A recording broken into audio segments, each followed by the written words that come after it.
Elle s'intéresse à la série. Voilà.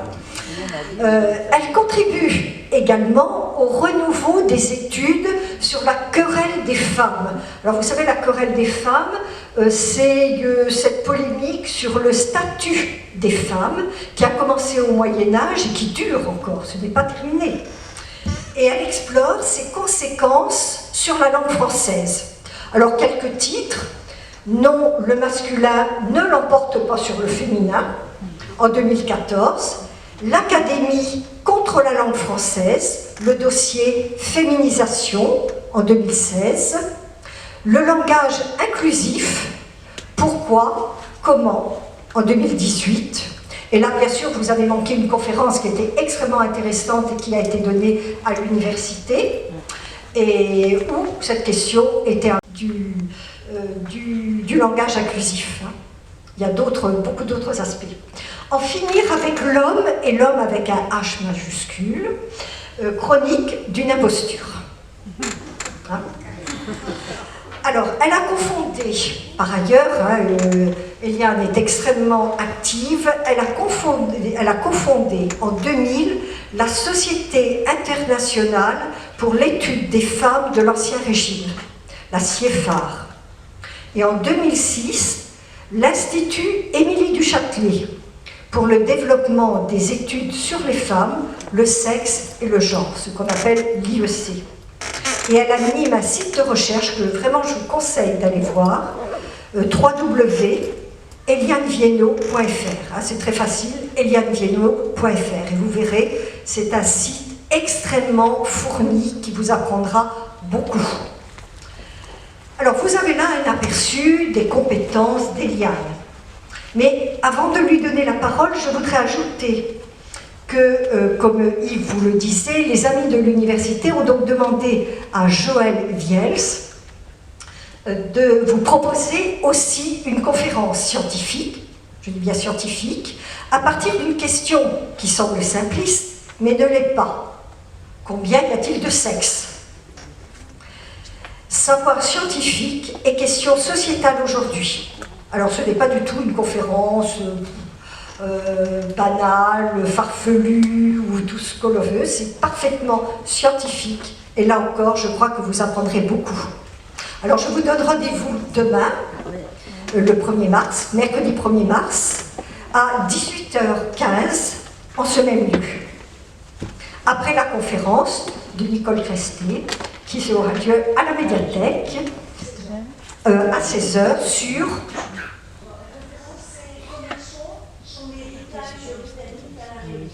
Voilà. Vous voyez que dans les années de l'université, il y a toujours... On n'a pas entendu. Alors tu peux te mettre debout et te tourner.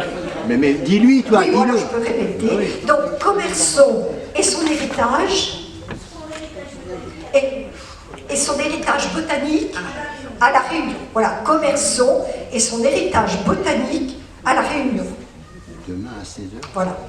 Donc, eh bien, la parole maintenant est à toi, Eliane, sur les femmes et le pouvoir en France, une histoire toujours bien cachée. Merci beaucoup aux amis de l'université et les groupes qui travaillent avec cette association de m'avoir invité pour vous présenter mes recherches. Ce soir, le volet que je vais présenter, c'est sur effectivement l'histoire du pouvoir sur la longue durée et la manière dont cette histoire nous est parvenue, ou plus exactement ne nous est pas parvenue. Donc je commence avec un magazine, comme il en sort tous les ans. On a généralement dans l'un ou l'autre des magazines des bilans comme ça sur des grands sujets, les philosophes, l'histoire. Alors là, c'était en 2010, il était une fois la Renaissance. Alors pour le cas où vous ne verriez pas la liste de noms qui est sur la couverture, je l'ai reproduite ici. Et eh bien, je crois que vous avez vu, il y a 11 noms, 11 hommes. Mais sur la couverture, il y a 3 petits points. après Christophe Colomb, donc j'ai acheté le journal pour voir ce qu'il y avait. Je me suis dit, il doit y avoir des femmes dedans. Enfin, les femmes doivent être dedans, hein, bien protégées. Des fois que, bon, la couverture, on ne sait jamais. Alors voilà la suite, le sommaire. Et au-delà des 11 hommes qu'on a déjà vus, il y en a quelques-uns de plus. Et il n'y a que des hommes. Donc au final, il y a 20 personnes sur lesquelles le dossier se développe et il n'y a pas une seule femme. Alors c'est en fait très traditionnel, très courant. En fait, voilà, l'histoire de France, c'est nos ancêtres, les hommes. Il n'y a jamais de femmes, on nous parle jamais de femmes, très peu. C'est la même chose, là on est dans l'histoire, mais c'est la même chose en littérature. En général, on ne nous apprend, on ne nous fait lire que des hommes. C'est la même chose en art, c'est la même chose en philosophie, et bien entendu, c'est la même chose dans l'histoire de nos ancêtres. Vous voyez, le dernier, peut-être que la femme était en train de se préparer à naître, à être créée, on ne sait pas trop quand est-ce qu'elle a été créée. Alors, en fait, cette histoire-là est complètement erronée. Pour l'histoire de la France, c'est complètement erroné. Je vais essayer de vous donner un aperçu des femmes. Alors là, on va rester tout de suite sur les questions vraiment du pouvoir, hein, être au pouvoir. Donc, vous savez que nous avons plusieurs dynasties en France, et notamment les deux premières dynasties qui sont des Francs. Hein. Alors, si on prend la première dynastie, celle des Mérovingiens, voici la liste des femmes. Alors je ne m'intéresse moi qu'aux femmes qui ont gouverné plus de 2 ans. Donc il y en a d'autres, mais plus de 2 ans. Donc Édith Cresson ne serait pas dans l'histoire. Hein. Donc chez les Mérovingiens, 6 femmes ont gouverné. Là je parle des femmes qui ont gouverné, pas des épouses de rois. Bien sûr elles sont épouses de rois aussi, mais je parle des femmes qui ont été au pouvoir, qui ont tenu les rênes du pouvoir. Chez les Carolingiens, on en a 5 de plus, et enfin on a des Robertiens où on a une Emma Ière. Alors pour vous donner les chiffres que j'ai mis, pour pas que vous vous preniez la tête à regarder les chiffres, ce sont les chiffres de leur présence au pouvoir. Donc d'abord vous voyez qu'il y en a quand même 12, dont, je ne sais pas si vous voyez les noms, mais je ne sais pas si vous en connaissez beaucoup, hein, si vous avez des souvenirs de l'école qui vous a parlé de ça, ou des expositions, ou des Nouvel Observateur, des dossiers sur les gouvernantes franques. En général, on ne les connaît pas, ou peut-être très vaguement. Donc une 12aine, et voici pour les plus importantes, celles qui sont restées le plus longtemps au pouvoir, j'ai mis le nombre d'années. Voilà, des femmes qui sont restées 14 ans, ça c'est en général, j'ai mis celles qui sont restées plus de 10 ans.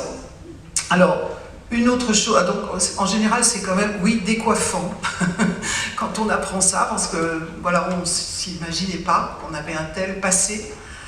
Et peut-être une autre chose qui surprend ici, c'est qui là, les Robertiens?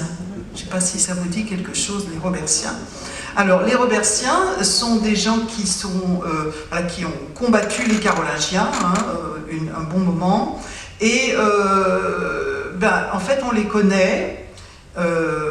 On nous connaît. Alors là, je vous présente Emma Ière qui a succédé à son père, Robert Ier, donc c'est le premier de la dynastie. Il se trouve que le neveu, parce que Emma a eu un frère, mais c'est elle qui a gouverné, c'est pas son frère. Et le fils du frère, c'est Hugues Capet. Alors celui-là, on se dit, celui-là on connaît. Hein, on connaît. Alors tout simplement, pourquoi est-ce qu'on appelle cette dynastie les Capétiens plutôt que les Robertiens? Eh ben, c'est qu'on a remis en France, on a supprimé les Robertiens et on fait commencer l'histoire à Hugues Capet. Ça permet de ne pas connaître le fait que juste avant lui, dans sa famille, c'est une femme qui a gouverné et pas son père. Le plus rigolo, c'est que le fils, oui, enfin rigolo, moi ça m'amuse, le fils du Capet, c'est Robert, parce qu'ils sont dans leur idée à eux, c'est pas de fonder la dynastie à partir de Hugues. Plus on a une antériorité, une ancienneté, plus on est fort, plus on a l'air d'être légitime. Donc le fils d'Hugues, il l'a appelé Robert. Et donc nous avons donc une dynastie qui commence par Hugues Capet, d'accord, c'est un premier, hein. Puis le deuxième, c'est un numéro 2. C'est curieux, hein. Ben oui, il y avait eu un numéro 1 qu'on a effacé.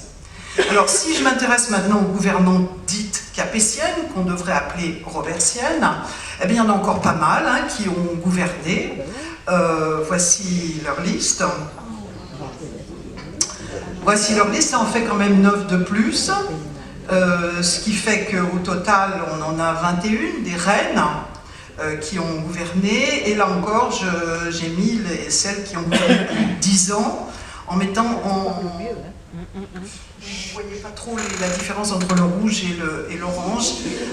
Alors l'orange, c'est celles qui ont gouverné avec des hauts et des bas, on va dire. C'est-à-dire qu'à certains moments, elles ont gouverné, à d'autres moments, elles n'ont pas gouverné, etc. Mais enfin, il y en a quand même pas mal hein, qui ont bien gouverné. Et là, en général, on commence à en connaître peut-être une ou deux, notamment Catherine de Médicis, puis les deux dernières, en général, on a vu passer leur nom. Hein. Autrement dit, si je reprends mon journal de tout à l'heure, mon nouvel observateur qui s'intéressait à la Renaissance, on aurait au moins dû avoir ces trois-là, hein, plus que certains noms qui sont un peu, enfin pas des gens de première qualité. On aurait peut-être pu avoir ces dames-là qui sont restées 15 ans et 29 ans au pouvoir. On aurait pu avoir aussi deux autres femmes qui ont été très importantes.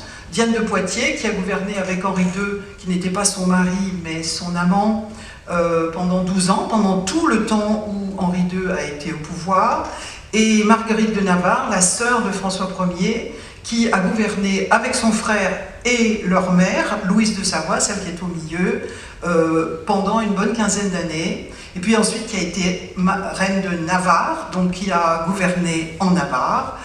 Tant qu'on est en Navarre, on aurait pu parler de Jeanne d'Albret, reine de Navarre, héritière du royaume de Navarre, qui est la mère de Henri IV. On aurait pu parler de Marguerite d'Autriche, qui est une Habsbourg, qui a été gouvernante des Pays-Bas pendant de fort longues années.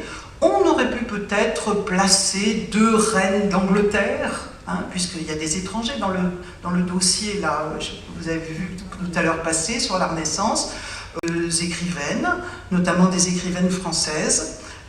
J'ai mis Christine de Pisan, j'ai mis Louise Labbé, une des femmes les plus connues mondialement, hein, Marguerite de Valois, sur laquelle moi j'ai travaillé, donc qui a beaucoup écrit, qui était très célèbre. Voilà. On aurait pu peut-être placer aussi la première très grande peintresse qu'on connaisse, qui est de la Renaissance, qui est une figure de la Renaissance, qui est une Italienne qui a fait toute sa carrière à la cour d'Espagne, Sophonis Banguisola, et peut-être une petite Jeanne d'Arc, là, peut-être on aurait pu ne pas l'oublier. Alors, pourquoi est-ce que notre savoir sur l'histoire, pas seulement de la Renaissance, hein, mais l'histoire en général, est-elle vide de femmes? Alors, et bien sûr, il y a la misogynie ordinaire, l'idéologie patriarcale, les femmes n'ont rien à faire au pouvoir, etc. Enfin, quand même, on en a qui sont restés 30 ans, plusieurs. C'est quand même curieux qu'on les efface comme ça. Alors, pour expliquer pourquoi en France particulièrement, on a la mémoire vide des femmes très importantes qui ont pourtant existé et agi, il faut reprendre cette histoire des gouvernantes capétiennes. Les capétiennes, j'ai mis des petits traits entre certaines, enfin, les premières appartiennent à ce qu'on appelle les capétiens directs. La seconde liste appartiennent à la dynastie des Valois. C'est pas tout à fait une autre dynastie, c'est une autre branche de la dynastie des Capétiens ou Robertiens. Et enfin, les deux dernières appartiennent à encore une autre branche qui est celle des Bourbons. En réalité, entre tous ces petits traits-là, les deux jolis petits traits, ce sont des guerres civiles qui ont existé parce qu'il y avait eu des soucis de transmission du trône. Le problème le plus important, c'est celui qui se passe entre les Capétiens directs et les Valois. Parce que quand on s'intéresse un petit peu de près à cette histoire, on nous dit les Capétiens directs, il n'y en avait plus. Ben si, il y en avait encore. Hein, il y en a, sinon ça n'aurait pas fait de guerre. Alors, il y en avait encore, et notamment, il y aurait dû avoir une dame qui aurait dû succéder à son père Louis X, Jeanne de France, donc fille de France, née de roi, qui n'avait pas de fils. Alors cette jeune femme, quand son père est mort, elle était petite, dans des conditions un peu difficiles, eh bien son oncle, c'est-à-dire le frère suivant de son père, a pris le pouvoir. Hein. Il a dit, finalement, le pouvoir c'est pour moi, c'est pas fait pour les filles. Alors, c'est pas pour vous l'avez demandé ça, mais c'est surtout qu'il avait envie du pouvoir. Voilà. Alors, un premier roi, ça lui a pas servi beaucoup, parce que vous voyez, 1724, ça a pas servi, voilà, il n'a pas régné longtemps. Et lui aussi, il se trouve que, je ne sais pas si c'est Dieu ou la grande déesse qui l'a puni, mais il a réussi à faire des filles. Donc, comme il avait dit, il était monté sur le trône en disant « Non, non, mais en France, c'est pas possible, les filles, c'est pas possible ». Et bien, à sa mort, on n'a pas remis Jeanne sur le trône, mais c'est le frère suivant qui a dit bah, « C'est pour moi, puisque, voilà… Sauf que lui non plus, ça ne lui a pas porté chance, il est resté là que 4 ans, et il est mort en n'ayant eu que des filles. C'est ce qu'on a appelé les rois maudits. Alors, en 1428, un cousin dit bah, alors c'est bon, c'est pour moi. Hein. Sauf que Jeanne était toujours là, et Jeanne avait grandi, et Jeanne aurait pu peut-être poser problème, hein, réclamer son trône. Alors, on l'a installée sur le trône de Navarre, ou son fils d'ailleurs, immédiatement, enfin dès qu'elle a eu un fils en âge d'âge adulte, il a dit mais attendez, c'est bien gentil là qu'il y ait des Valois sur le trône, mais le trône il est à moi. Hein. Donc on est entré dans ce qu'on appelle la guerre de 100 ans, où il y avait pas seulement, en général on nous a parlé de la guerre de 100 ans et on nous a dit que c'était les méchants anglais qui essayaient de prendre le trône en France. Le premier qui a essayé de reprendre son trône, c'est le fils de Jeanne, c'est un Français, c'est un vrai Français, c'était lui qui aurait dû, après sa mère, régner en France. Il est vrai que les Anglais s'en sont mêlés, puisque les 3 gars qui avaient régné, là, Louis X, Philippe le Long, Charles le Bel, ils avaient aussi une sœur aînée qui avait été mariée en Angleterre, Isabelle, et dont le fils a dit « mais non, mais attendez, c'est pour moi, hein, ce machin ». Donc, on est entré dans une période très longue, puisqu'on l'appelle la guerre de 100 ans, mais en fait, elle a duré pas loin de 120 ans. Et durant cette période, en fait, il y a un tel… les 3 prises de pouvoir, les 3 coups d'État, ont semé tellement de troubles qu'on ne sait plus, personne ne sait plus qui est légitime pour diriger en France. Alors très vite, les Valois qui avaient récupéré le bébé et qui s'étaient assis sur le trône ont essayé de faire cesser la guerre et donc ont essayé de trouver une justification. Il fallait dire au monde entier, parce que c'est une guerre un peu presque… On ne peut pas dire une guerre mondiale, mais pour l'Europe de l'époque, en fait, l'Espagne a joué son rôle là-dedans, le Portugal, etc. Donc, il fallait trouver une justification. Et la justification, on n'en avait pas. Les Français disaient, c'est une vieille coutume. C'est pour ça qu'on a effacé Emma, et qu'on a fait repartir le machin à Capet pour dire ouais, ça fait 3 siècles qu'on n'a pas eu de filles. Oui, c'était juste le hasard, il y avait toujours eu des garçons, mais ça voulait peu féminin. Donc on a cherché des justifications. L'histoire de la vieille coutume, ça ne marchait pas, on n'arrivait pas à le prouver. Et puis on cherche en fait depuis le premier coup d'État. Philippe le Long a demandé notamment à l'Église, puisque à l'époque, l'Église, ce sont les gens savants.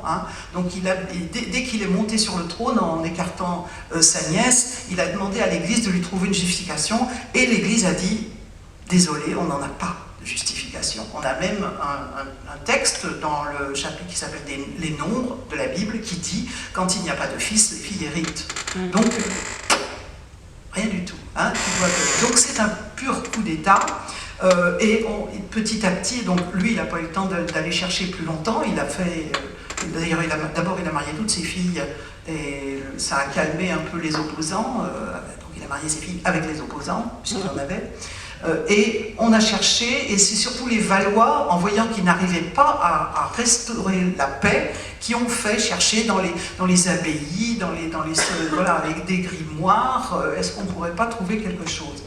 En 1358, un moine découvre quelque chose dont il se dit peut-être ça pourrait fonctionner. C'est ce qu'on appelle le Pactus Salicae, c'est-à-dire c'est un vieux texte de loi, un vieux code de loi des Francs saliens, c'est-à-dire du temps de Clovis et avant Clovis, qui était complètement tombé en désuétude, parce qu'entre-temps, il y a les Carolingiens, il y a la féodalité, donc tout le monde ignorait qu'il y avait eu en France une loi salique, mais là, en force de chercher, de remuer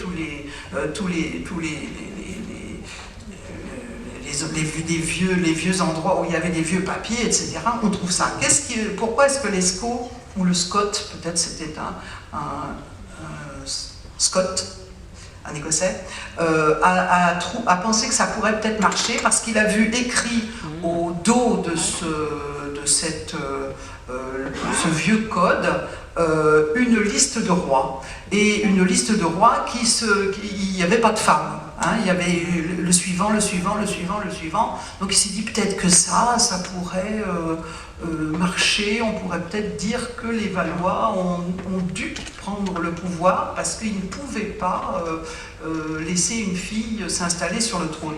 Pour le reste, ils ont dû regarder la loi salique et ça ne les a pas intéressés parce que la loi salique, essentiellement, c'est une liste de tarifs, on appelle ça une liste de tarifs, c'est-à-dire c'est un code pénal qui ne dit absolument rien sur l'héritage de la couronne, qui ne dit rien sur la politique, qui dit simplement quand quelqu'un a volé, je sais pas moi, un cheval, un bœuf à une autre famille, pour faire la paix, il faut payer tant. Donc un bœuf ça vaut tant, un meurtre ça vaut tant, une blessure ça vaut tant, si vous avez coupé c'est là, c'est encore plus cher. Donc les rois à qui on a apporté ça, les Valois à qui on a apporté ce machin, ils ont dit on va quand même pas dire qu'on est légitime au nom de ce truc qui est juste une liste pour les bandits de grand chemin, quoi. Bon. Donc ils ont laissé tomber. Ils ont laissé tomber et ils ont fait chercher autre chose, mais le temps passe, les décennies passent et on ne trouve rien d'autre que ce machin. Alors on le lit dans tous les sens et en 1390, vous voyez que c'est quand même assez loin, on trouve un article dont on se dit tiens, peut-être on pourrait l'exploiter. Cet article, que dit-il? Il dit, parce qu'il y a 2-3 articles dans le code de loi qui portent sur autre chose que les listes de crimes et délits. Il y en a qui sont sur la justice. Il y en a un qui dit qu'est-ce qui se passe, comment se transmettent les biens quand on n'a aucun héritier direct, ni enfants, ni petits-enfants, etc. Donc ça, c'est le titre 62 qui s'appelle De Allode, voilà, sur les biens propres, comment ça se passe l'héritage. Et dans un des articles de ce titre, il y a 6 articles qui montrent que les femmes héritent tout à fait normalement, mais le dernier article dit, concernant la terre salique, qu'aucune portion de l'héritage n'aille aux femmes, mais que toute la terre aille au sexe masculin. Ça s'explique tout à fait. Les Francs de cette époque, les Francs de Clovis, en fait, n'avaient pas de terre. Les terres qu'ils avaient, c'était les Romains qui leur avaient donné en échange du service militaire pour pouvoir combattre d'autres Germains qui menaçaient l'Empire romain. Donc ces terres qu'on leur avait laissées à des chefs francs, il fallait absolument que si le chef mourait, tout de suite il y ait quelqu'un qui puisse reprendre ce service militaire. On ne pouvait pas attendre que les enfants grandissent, etc., etc. Donc voilà, il y avait cet article-là qui disait que toute la terre aille au sexe masculin. Vraisemblablement, les rois n'ont plus dit « oui, mais c'est de la terre ». Et puis on savait bien que les filles héritaient d'autres types de terres, en dehors de cette terre qui avait été donnée par les Romains. Donc un jour, il y a quelqu'un qui dit « bon, ça suffit, on va essayer de faire un petit coup de pouce ». Et c'est Jean de Montreuil, c'est un grand prélat haut fonctionnaire, qui fait un faux et qui dit on est en 1410, les Anglais occupent Paris, le code de loi salique, on l'a trouvé à Saint-Denis, donc personne ne peut aller vérifier ce qu'il y a écrit dans ce machin, par les Anglais évidemment, et il dit voilà, on a en France une loi, ça s'appelle la loi salique, il n'y a qu'un article, cet article dit que tout le royaume aille au sexe masculin. Donc c'était la terre, c'est devenu le royaume, c'est un faux. Alors, il y a eu beaucoup de discussions, ils ont mis à peu près 60 ans à se mettre d'accord parce qu'il y a des gens, enfin, visiblement, des gens disaient non, c'est pas possible, on peut pas faire un faux, un jour ça va savoir que c'est un faux, les Valois peuvent pas s'asseoir, enfin être assis, être légitime à partir d'un faux. Mais ils n'ont toujours rien trouvé d'autre. Donc ils ont inventé un scénario autour de cette histoire. Et à partir, donc ils ont mis une cinquantaine d'années à élaborer ce scénario, et la loi salique vers 420, c'est un peu avant que Clovis arrive, et puis c'est donc avant qu'il y ait des chrétiens en France, hein, on est les premiers, c'est bien avant, etc. etc. C'est un roi qui l'a édicté, et ce roi, il s'appelle Pharamond. Parfait inconnu, à moitié inventé, hein. Bon, tout ça est inventé. Hein. Et cette loi, une fois qu'elle a été fondée par Pharamond, elle a toujours été respectée. Ça voudrait dire quoi? Ça veut dire qu'on est passé des Mérovingiens aux Carolingiens parce qu'il n'y avait plus de garçons, oui, il n'y avait pas de garçons, et donc on est allé chercher le cousin, etc. Parce que la théorie de la loi salique, en fait, c'est une théorisation à partir des coups d'État qui avaient eu lieu. Les coups d'État, c'était que Jeanne avait été éliminée par son oncle, son premier oncle, puis par un deuxième oncle, puis par un cousin très proche des derniers défunts. Donc l'histoire de la loi salique, on dit, nous, en France, nous avons depuis des siècles et des siècles, une loi qui dit que quand il n'y a pas d'héritier mâle direct, on va chercher le mâle le plus proche, en ligne strictement masculine, du dernier défunt. Hein? Donc ça voulait dire que on était passé encore une fois des Mérovingiens aux Carolingiens comme ça, il n'y avait pas de filles, on est allé chercher un cousin gentiment, tranquillement.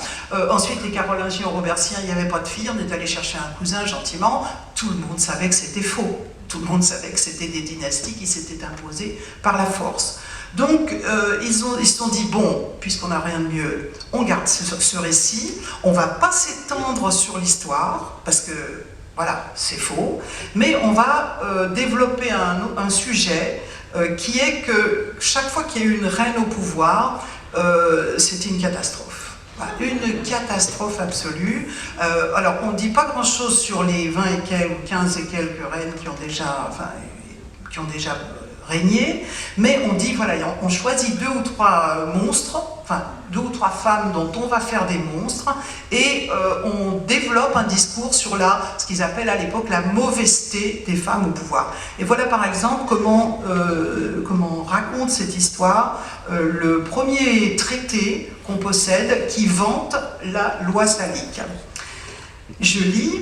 Si la couronne de France pouvait tomber en femme, serait possible que la reine prendrait un homme de vil état et de très mauvaises conditions, lequel conviendrait qu'il dominât sur tout le royaume, dont murmures, débats, questions, guerres s'ensuivraient, et ce pourrait être la totale destruction du royaume.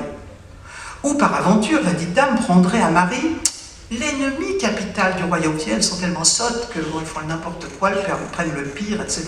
L'ennemi capital du royaume, qui, ou pour soi venger, ou pour détruire le dit royaume, voudrait persécuter tous les princes et prélats du royaume, et gens notables mettre à totale destruction. Si les femmes avaient le pouvoir, ça serait absolument la catastrophe absolue, comme si on n'avait pas eu la guerre de 100 ans, hein, à cause d'hommes qui ont pris le pouvoir. Alors, ce récit, une fois bien élaboré, vient le temps de la diffusion de ce récit. Les inventeurs du récit ont eu beaucoup de chance parce que, à peu près à la même époque, on invente l'imprimerie. Et donc, cette histoire qui devait passer d'un couloir à l'autre, je ne dis pas du ministère de l'Intérieur, parce que peut-être pas à l'époque, mais enfin voilà, d'un coup, on peut l'écrire dans des milliers de livres. Et on refait l'histoire de France à partir de la fin du XVe siècle, et on installe dans les premières pages de toutes les histoires de France qu'on va réécrire à partir de ce moment-là, Pharamond, le roi législateur, qui crée cette loi salique qui dit que les femmes ne peuvent pas arriver au pouvoir. Sans doute, une fois qu'ils ont fait ça, qu'ils ont écrit ça dans plusieurs histoires, ils ont dû être très contents, ils se sont dit, bon, en France, les femmes au pouvoir, c'est cuit. Hein, c'est fini, on n'en parlera plus. Oui, sauf que c'est pas comme ça que ça se passe, hein, en réalité, et on a, à partir de la fin du XVe siècle, c'est-à-dire pratiquement, vous voyez, 10 ans après, 10 ou 15 ans après l'élaboration complète de ce récit, on a une première femme, la fille de Louis XI, qui arrive au pouvoir et qui s'y installe comme régente. On a une seconde régente qui gouverne très longtemps, c'est Louise de Savoie, la mère de François Ier. On a une troisième régente, etc. Donc là, ça chauffe un peu les oreilles de certains, parce qu'ils se disent, non mais attendez, on n'a quand même pas, nos ancêtres n'ont quand même pas inventé, élaboré une loi pour dire que les femmes ne peuvent pas régner, et puis nous, on aurait des femmes qui gouvernent comme des régentes. Non, ça, c'est pas possible. Donc, toutes les femmes qui ont gouverné se sont pris dans les dents cette histoire de « vous ne devriez pas être là, nous ne devrions pas avoir de femmes au pouvoir, puisque nous, Français, nous avons la loi Savy ». Par exemple, ici, un très grand théoricien de la politique, Jean Bedin, qui dit dans les 6 livres de la République, de la chose publique, la gynécocratie, c'est-à-dire le gouvernement des femmes, est droitement contre les lois de nature. La nature, c'est contre la nature, hein, les femmes au pouvoir. Nature qui a donné aux hommes la force, la prudence, les armes, le commandement et la hauteur aux femmes. Et la loi de Dieu, c'est aussi contre la loi de Dieu, hein, qui a disertement ordonné, intelligemment ordonné, que femme fût sujette à l'homme, non seulement au gouvernement des royaumes et des empires, mais aussi en la famille de chacun en particulier. Tant qu'on y est, hein, on boucle tout. Hein. Donc voilà des discours, ce type de discours qui est élaboré à la barbe quasiment de Catherine de Médicis, puisqu'elle est au gouvernement à ce moment-là. 1585-1593, c'est à nouveau la guerre civile parce que le dernier fils de Catherine de Médicis, hein, Henri III, n'a pas eu d'enfant, ni fille ni garçon, et donc à qui va passer le trône? Alors, ça aurait pu ne pas être compliqué puisque la fille de Catherine de Médicis, qui était encore vivante, Marguerite de Valois, était mariée au prince de Navarre, donc il y avait là un beau-frère, donc pas possible. La France catholique dit « niet, niet, niet », pas possible, et donc d'un seul coup, comme des champignons après la pluie, les candidats surgissent. C'est le royaume de France, c'est pour moi, le royaume de France, c'est pour moi, on en a eu jusqu'à 6, j'en ai mis que 5 là, mais bon, vous allez en voir un autre. Et la plupart des hommes qui revendiquent le trône de France le revendiquent au nom de la loi salique, c'est-à-dire au nom des garçons, au nom de la loi des garçons. Sauf qu'ils ne sont pas d'accord sur comment on compte. Comment on compte, à partir de quand, de quel cousin, voilà, etc. Bon.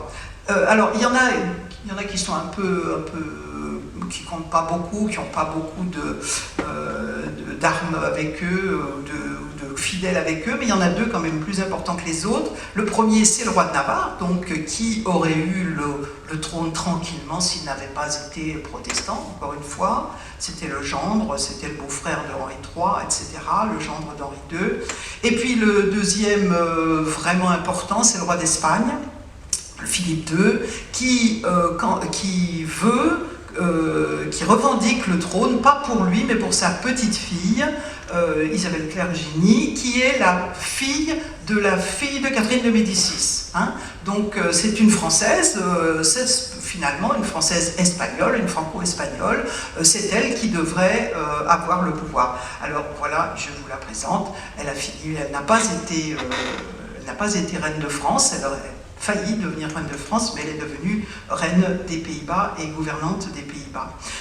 Alors, évidemment, à ce moment-là, à partir du moment où il y a eu le roi d'Espagne qui était en candidat et qui a amené ses troupes en France, c'est un moment très très compliqué de la guerre civile où il y a Paris est une sorte de commune à Paris,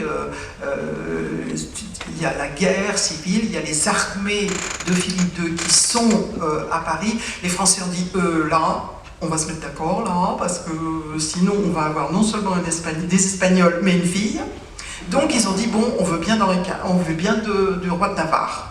Et puis, ils ont suffisamment fait pression sur lui pour qu'il se convertisse, et il a fini par se convertir. Donc, c'est lui qui a emporté le yo-yo. Voilà Henri IV. Donc, fin de cette période de guerre civile. durant laquelle l'histoire de la loi salique est devenue un mythe national, puisque pendant des années et des années, tous les candidats avaient fait campagne et avaient fait connaître cette invention. Hein. Alors, est-ce qu'il n'y a pas eu de protestation? Si, il y en a eu, mais vous allez voir, pas nombreuses. D'abord, on pourrait parler des rois. Les rois n'étaient pas d'accord avec l'idée de la loi salique. Aucun roi n'a légiféré là-dessus.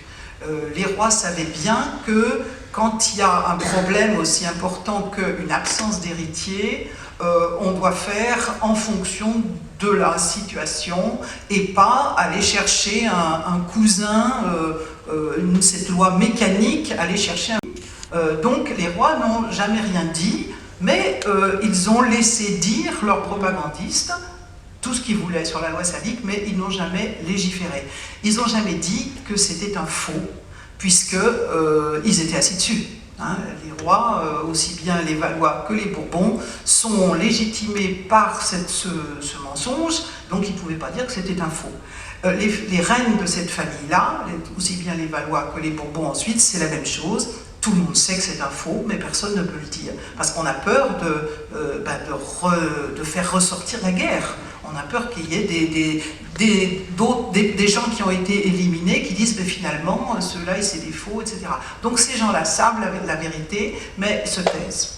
Alors il y a des féministes qui parlent avec beaucoup de comment dirais-je, de précautions, parce qu'en général ce sont des gens qui ne veulent pas non plus faire revenir la guerre civile, mais par exemple ici un très grand féministe, Corneille Agrippa, qui est absolument furieux de tout ce qui se raconte autour de la mauvaiseté des femmes, du fait que les femmes, on ne peut pas les supporter, on peut pas, elles sont pas fiables, etc. Et dans un traité très important qu'il a écrit, de la noblesse et préséance du sexe féminin, on lit ceci, de sa colère, hein, tous les offices publics ou lois lui sont interdits. Il ne lui est pas permis de postuler en jugement, combien qu'elle soit prudente. Davantage, elles sont déboutées quant à juridiction, en arbitre, en adoption, en intercession, en procuration, en tutelle, en cure et en cause testamentaire et criminelle. Aussi sont déboutées quant à prêcher la parole de Dieu contre l'écriture expressément mise, par laquelle le Saint-Esprit leur a promis par le prophète, disant « Vos filles prophétiseront ». Comme au temps des apôtres, elles enseignaient et prêchaient publiquement. Donc vous voyez, c'est une manière de ne pas dire on les empêche de régner, parce qu'il ne peut pas le dire directement, enfin il ne veut pas le dire directement, mais il mobilise toutes les autres interdictions qui ont été construites autour des femmes, et il dit que c'est absolument insupportable. Il y a des vrais historiens aussi, j'appelle les vrais historiens ceux qui ne sont pas à la solde du pouvoir, ceux qui ne sont pas en train de raconter des fausses histoires pour que ça aille bien pour les rois. Par exemple, ici, Étienne Pasquier, qui dit, alors il fait l'histoire des premières femmes qui étaient très très critiquées, des mérovingiennes, notamment Frédégonde et Brunehaut, mais ici Frédégonde, qui avait été traînée dans la boue par toutes les histoires de France, et il dit « Frédégonde administra toutes les affaires de France pendant le sous-âge, c'est-à-dire la minorité, du roi Clotaire son fils, et elle les administra si dextrement, si droitement, si bien, qu'il se vit, avant que mourir, monarque des Gaules et des Allemagnes. D'ailleurs, les anciens Germains avaient accoutumé d'appeler les femmes aux affaires c'est pipeau, hein, mais voilà, on contourne quand même un petit peu. Et puis bien entendu, ceux qui ont dit franchement que c'était une invention, ce sont les gens qui étaient dans la guerre civile de la fin du XVIe siècle, ce sont les Espagnols qui ont dit tout est faux, hein, tout est faux, c'est pas la peine de nous raconter vos histoires de loi salique, et donc ma fille, dit Philippe II, peut très bien monter sur le trône. Alors, ils ont raté, comme je vous l'ai dit, et on entre dans un autre temps qui est celui du mensonge d'État. Je vous l'ai dit tout à l'heure, aucun des rois des Bourbons, donc cette fois-ci on est passé aux Bourbons, n'a légiféré sur la loi salique, n'a fait de lettres battantes pour dire que quand il n'y a pas de garçons, on élimine les filles, etc., etc. Ils étaient beaucoup trop prudents pour le faire. Le dernier qui l'a fait, c'est Louis XVI, on en reparlera, parce qu'il avait une baïonnette dans le dos, il ne pouvait pas vraiment faire autrement que signer le texte qui disait ça. Mais aucun n'a voulu le faire. Alors pendant cette période, tous les propagandistes expliquent à quel point la France c'est formidable parce qu'elle n'a jamais laissé les filles monter sur le trône. Donc on a des histoires de France qui se peuplent ou qui se dépeuplent de femmes. Il n'y a plus que des hommes dans les histoires de France, ou presque. Et sauf quelques monstres, encore une fois, quelques monstres féminins. Mais cette histoire n'est pas, encore une fois, ça ne se passe pas tout à fait aussi bien que ça. Il se trouve qu'on a nos deux dernières régentes qui sont là, hein, entre Henri IV et Louis XIII, et entre Louis XIII et Louis XIV. Donc, est-ce que finalement, vous voyez, on a vraiment d'un côté des gens qui disent les femmes, le pouvoir, c'est pas possible, et de l'autre côté, on a des femmes au pouvoir, avec des gens autour d'elles hein, qui défendent le contraire. Donc, c'est un peu compliqué, il faut un petit peu aller chercher d'autres justifications, et je vous rappelle que entre le moment de le règne de Marie de Médicis et le règne d'Anne d'Autriche, c'est le temps de la création de l'Académie française qui va apporter sa pierre, son obol à toutes ces théories sur l'incapacité des femmes, sur la faiblesse des femmes, sur le fait que les femmes ne peuvent pas arriver en haut du pouvoir et en haut même de la société, elles ne devraient pas être là. Voici par exemple ce que dit un proche de l'Académie, il parle d'un proche. Si je parle des hommes et des femmes qui sont dans une compagnie, après avoir dit qu'il y a dans cette compagnie diverses personnes de la cour et de la ville, je dirais « ils parlèrent des affaires de guerre et non pas elles ». Car les hommes et les femmes sont la chose signifiée, et quand les deux genres se rencontrent, il faut que le plus noble l'emporte. Donc ici on a des justifications sur un terrain qui semble très très loin, quand il y a des hommes, voilà, vous avez compris. Autre coup de pouce que donne l'Académie française, c'est la transformation du mot « homme », dont tout le monde savait que ça voulait dire « les mâles » à cette époque-là. Et dans le premier dictionnaire de l'Académie, on trouve à l'entrée « homme », substantif masculin, animal raisonnable. En ce sens, il comprend toute l'espèce humaine et se dit de tous les deux sexes. Donc là, on a le début de cette imposture sur laquelle j'ai travaillé récemment. Et même si personne n'a suivi, hein, parce qu'il y a très très peu de gens qui ont suivi, parce qu'il faut bien comprendre que les juristes, jusqu'au milieu du XXe siècle, font du droit différent pour les femmes et les hommes.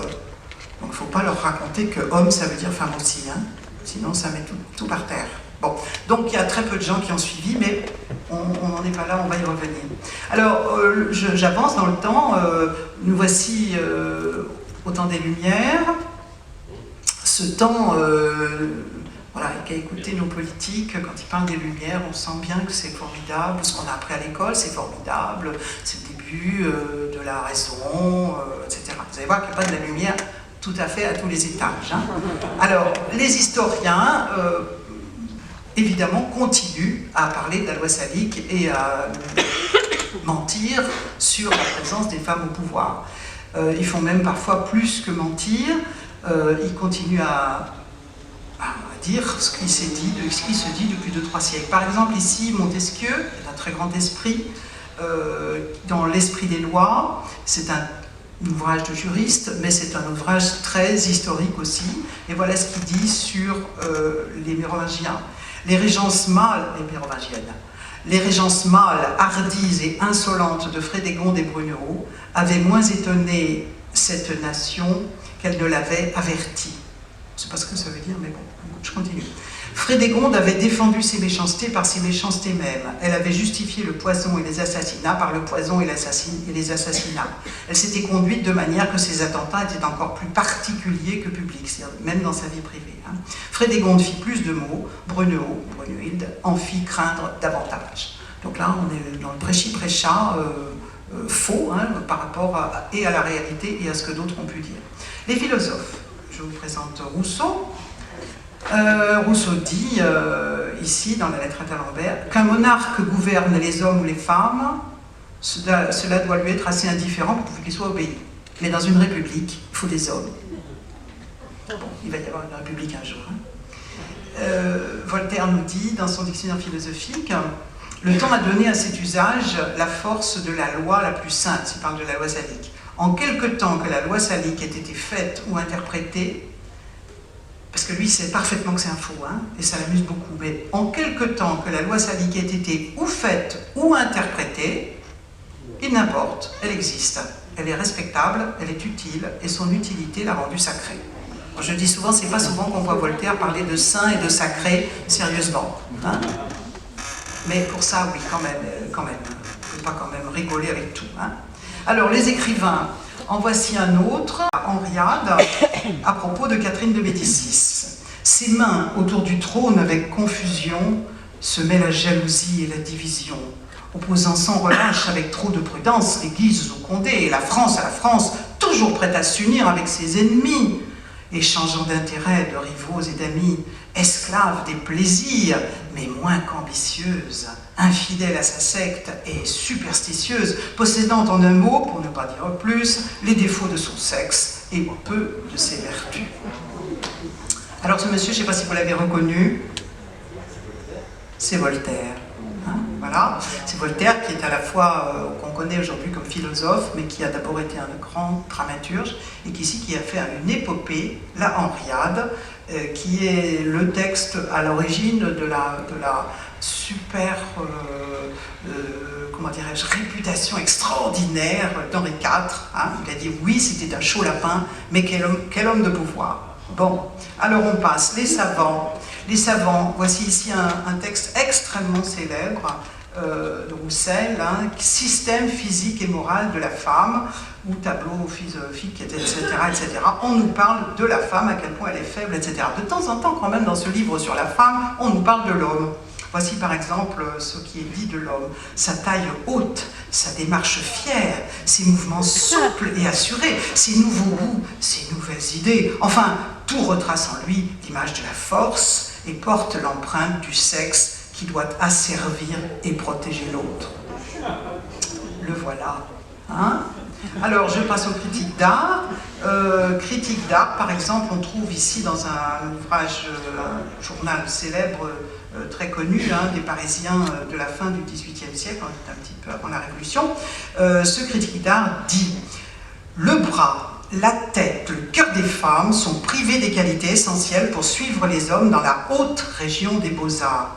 Si la nature en produisait une capable de ce grand effort, ce serait une monstruosité, d'autant plus choquante qu'il se trouverait une opposition nécessaire entre son existence physique et son existence morale. » Alors on a l'impression que c'est de la théorie, sauf qu'à la même époque, on a ces deux dames qui créent, qui sont très célèbres et qui sont même à l'Académie de peinture et sculpture, puisque la seule académie d'Ancien Régime qui ait accepté des femmes, c'est celle-ci. Hein, bon, pour laquelle ils ont inventé les quotas parce qu'ils ne voulaient jamais en avoir plus de 4. Donc voilà, ils ont réussi à limiter le nombre, mais enfin, il y a des académiciennes ultra célèbres. Donc je ne sais pas d'où il sort son truc là, le gars, mais bon, voilà. Alors je passe au linguiste ici. Un linguiste très, très célèbre, puisqu'il a rédigé un bon nombre d'articles de l'encyclopédie, Nicolas Bosé, qui dit « Si un adjectif se rapporte à plusieurs noms de différents genres, le plus noble. Le genre masculin est réputé plus noble que le féminin à cause de la supériorité du mâle sur la femelle. » Voilà, on en est toujours là. Et donc vous voyez que tous les domaines, au fond, sont mobilisés, hein, l'art, la science, la philosophie, l'histoire politique, etc., l'histoire elle-même, pour justifier le fait qu'il n'y a pas de femmes au pouvoir en France. On arrive au temps de la Révolution. Vous voyez ici le jeu de paume, le serment du jeu de paume. On est en juin 89 et à peine 2 mois plus tard, on a la déclaration des droits de l'homme et du citoyen qui est bien, on parle bien de l'homme et des citoyens, c'est pas un masculin générique ici, hein, ça ouvre des droits nouveaux pour les hommes et pas pour les femmes. Et les femmes, donc, n'ont pas trouvé ça vraiment sympathique. Mais avant de vous montrer leur protestation, je voudrais vous faire attirer votre attention sur le fait que, bien souvent, quand on vante la masculinité de ceci ou de cela, on met des femmes dans le décor. hein, pour faire un petit peu quand même, compenser un petit peu avec l'iconographie, on met des dames, pour pas faire trop masculiniste, hein, trop masculin. Alors les dames, elles ont protesté à peine un mois plus tard, elles font la grande marche sur Versailles, comme vous le savez, le jour même de la grande marche sur Versailles, où elles allaient chercher l'Assemblée, parce qu'il n'y avait pas de raison qu'elles soient à Versailles, qu'elles l'ont ramenée, elles ont demandé qu'elles reviennent à Paris. Eh bien, cette Assemblée était en train d'adopter les premiers articles de la Constitution, puisque cette Assemblée qui s'était déclarée nationale s'était aussi transformée en Assemblée constitutive. Elle rédigeait une constitution. Elle a commencé par le haut, et notamment sur comment l'organisation de la transmission du trône, puisqu'on est encore en monarchie. La royauté est indivisible et déléguée héréditairement à la race régnante, de mâle en mâle, par ordre de primogéniture, à l'exclusion perpétuelle des femmes et de leur descendance. Donc ici, c'est la première fois que la loi salique, la théorie de la loi salique, entre dans le droit français. C'est pendant la Révolution, encore une fois, les rois ne l'avaient jamais adoubé, hein. C'est pendant la Révolution avec la première Constitution. Et 2 mois après, la même Assemblée publie les premières lois électorales, puisqu'on va organiser des élections en France, hein, durant toute l'année 90. Et là, on découvre, si on n'avait pas encore compris, que les femmes sont totalement éliminées du nouveau jeu, hein. Tous les hommes ne peuvent pas voter, mais aucune femme ne peut voter. Les femmes ont beaucoup agi pendant la Révolution, elles ont beaucoup protesté. Ici, on voit des femmes qui font des quêtes pour pouvoir payer, qui vendent leurs bijoux, hein, qui donnent leurs bijoux à l'État, qui est en train pense-t-elle, de se régénérer. Et certaines protestent déjà haut et fort. Par exemple, ici, une anonyme qui dit « Est-il permis de garder le silence quand, après avoir décrété les droits de l'homme, on a entendu ceux qui ont concouru à cette œuvre dire avec ostentation que les droits de la femme n'y étaient pas compris, que les femmes n'étaient rien et ne pouvaient être autre chose que les bêtes de somme de l'humanité. » On aimerait bien savoir qui c'est cette dame, mais voilà, c'est anonyme. Alors, n'est-elle pas un peu énervée, cette dame? N'est-elle pas un peu... moment, hein, ou un petit peu après, voici Talleyrand à qui on a demandé un rapport sur l'instruction publique et qui le rend. Alors il dit ceci parce que les choses sont très très claires à ce moment-là, hein. Si nous leur reconnaissons les mêmes droits qu'aux hommes, il faut leur donner les mêmes moyens d'en faire usage. Si nous pensons que leur part doit être uniquement le bonheur domestique, c'est là que j'ai mis un S et qu'il ne faudrait pas mettre un S, il faut que je m'en souvienne pour la prochaine fois. Il faut enlever cet S. Donc, si nous pensons que leur part doit être uniquement le bonheur domestique et les devoirs de la vie intérieure, il faut les former de bonheur pour remplir cette destination. Donc, voilà, on a un choix, hein. Qu'est-ce qu'on va faire? C'est la suite, hein, j'ai pas coupé. Hein. Qu'on ne cherche donc plus la solution d'un problème suffisamment résolu. Élevons les femmes, non pour aspirer à des avantages que la Constitution leur refuse, mais pour connaître et apprécier ceux qu'elle leur garantit. Voilà. Donc quand on s'imagine qu'on a oublié le problème des femmes pendant la Révolution, c'est évidemment tout à fait faux, on y a pensé, on a dit non. Non, c'est non. Alors, Olympe de Gouges, à la même période, hein, on est à quelques jours d'adopter la première Constitution, elle envoie à l'Assemblée une déclaration des droits de la femme et de la citoyenne, que vous connaissez sans doute, maintenant on la connaît, à décréter, demande-t-elle, par l'Assemblée nationale dans ses dernières séances et dans celle de la prochaine législature. Et Olympe disait par exemple ceci, belle formule, hein, la femme a le droit de monter sur l'échafaud, elle doit avoir également celui de monter à la tribune. Soit les femmes sont complètement irresponsables et il faut les laisser tranquilles, il ne faut pas les punir de rien, soit elles sont vraiment responsables et elles le sont de tout. Hein.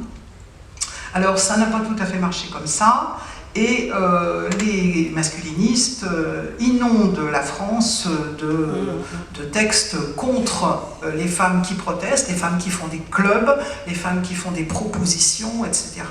Et notamment, à propos du pouvoir suprême, un livre que je montre ici, qui a joué un rôle, hélas, très néfaste, qui a été publié, diffusé dans toute la France, les crimes des reines de France depuis le commencement de la monarchie jusqu'à Marie-Antoinette. Puisque la nouvelle tête de Turc de l'époque, depuis 10 ans, c'est Marie-Antoinette. Hein.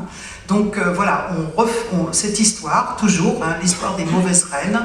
Alors ici, c'est toutes les reines qui ont tué, assassiné, empoisonné, couché avec la terre entière, débauché leurs enfants, etc. Tous ces crimes, jusqu'à la pire, Marie-Antoinette. Et c'est un des livres qui a le plus compté pour diffuser en France l'idée que finalement, si on tuait Marie-Antoinette, ce serait peut-être pas si grave que ça, parce que vraiment, elle était l'héritière d'une longue série de femmes épouvantables.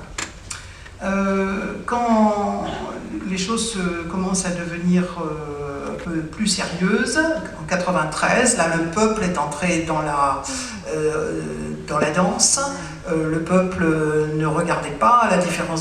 Et on entre dans la terreur, hein, le 30 octobre, on est depuis quelques mois déjà après le meurtre de l'histoire de Charlotte Corday, on est dans la terreur. Voici Amar qui demande à la Convention de fermer les clubs de femmes et d'empêcher les femmes de participer de quelconque manière à la vie politique.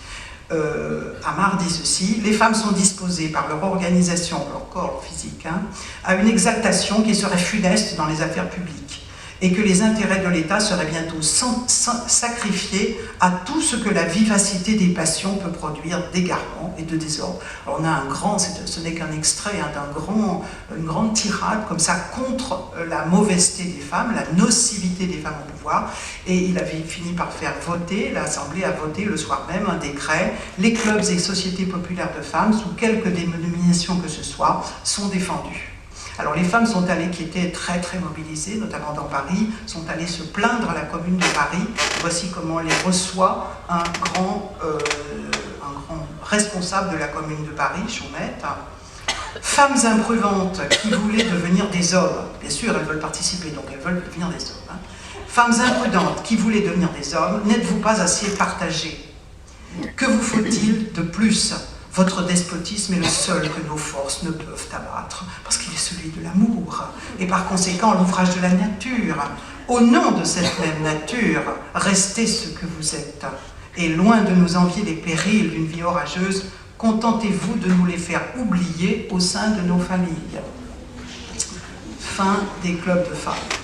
Et puis début des séries de temps de la guillotine, hein. Alors c'est la reine qui passe la première, ensuite Olympe de Gouges, parmi les principales, elle est célèbre, hein. Madame Roland monte aussi sur l'échafaud, la pauvre Madame du Barry qui n'avait rien fait que d'être une ancienne maîtresse de Louis XV, hop, on y passe aussi. La sœur de Louis XVI, qui n'avait rien fait non plus, hop, elle y passe aussi. D'autres sont emprisonnés gravement, on va dire, longuement. Théroigne de Méricourt, qui est devenue folle, hein. Et Claire Lacombe, par exemple, qui était totalement brisée quand elle est sortie de la prison. Et on estime, c'est très difficile de faire des estimations, c'est compliqué, hein, de combien il y a eu de morts pendant la Révolution, pendant la Terreur notamment. On estime qu'il y a eu à peu près 35 000 victimes, dont 20% de femmes. Donc voilà, les femmes ne peuvent pas monter à la tribune, mais oui, elles peuvent monter à l'échafaud, et oui, elles peuvent être poussées dans la Loire, attachées avec un monsieur, puisqu'on faisait des mariages républicains, comme ça. On attachait un homme et une femme et on les jetait dans la Loire.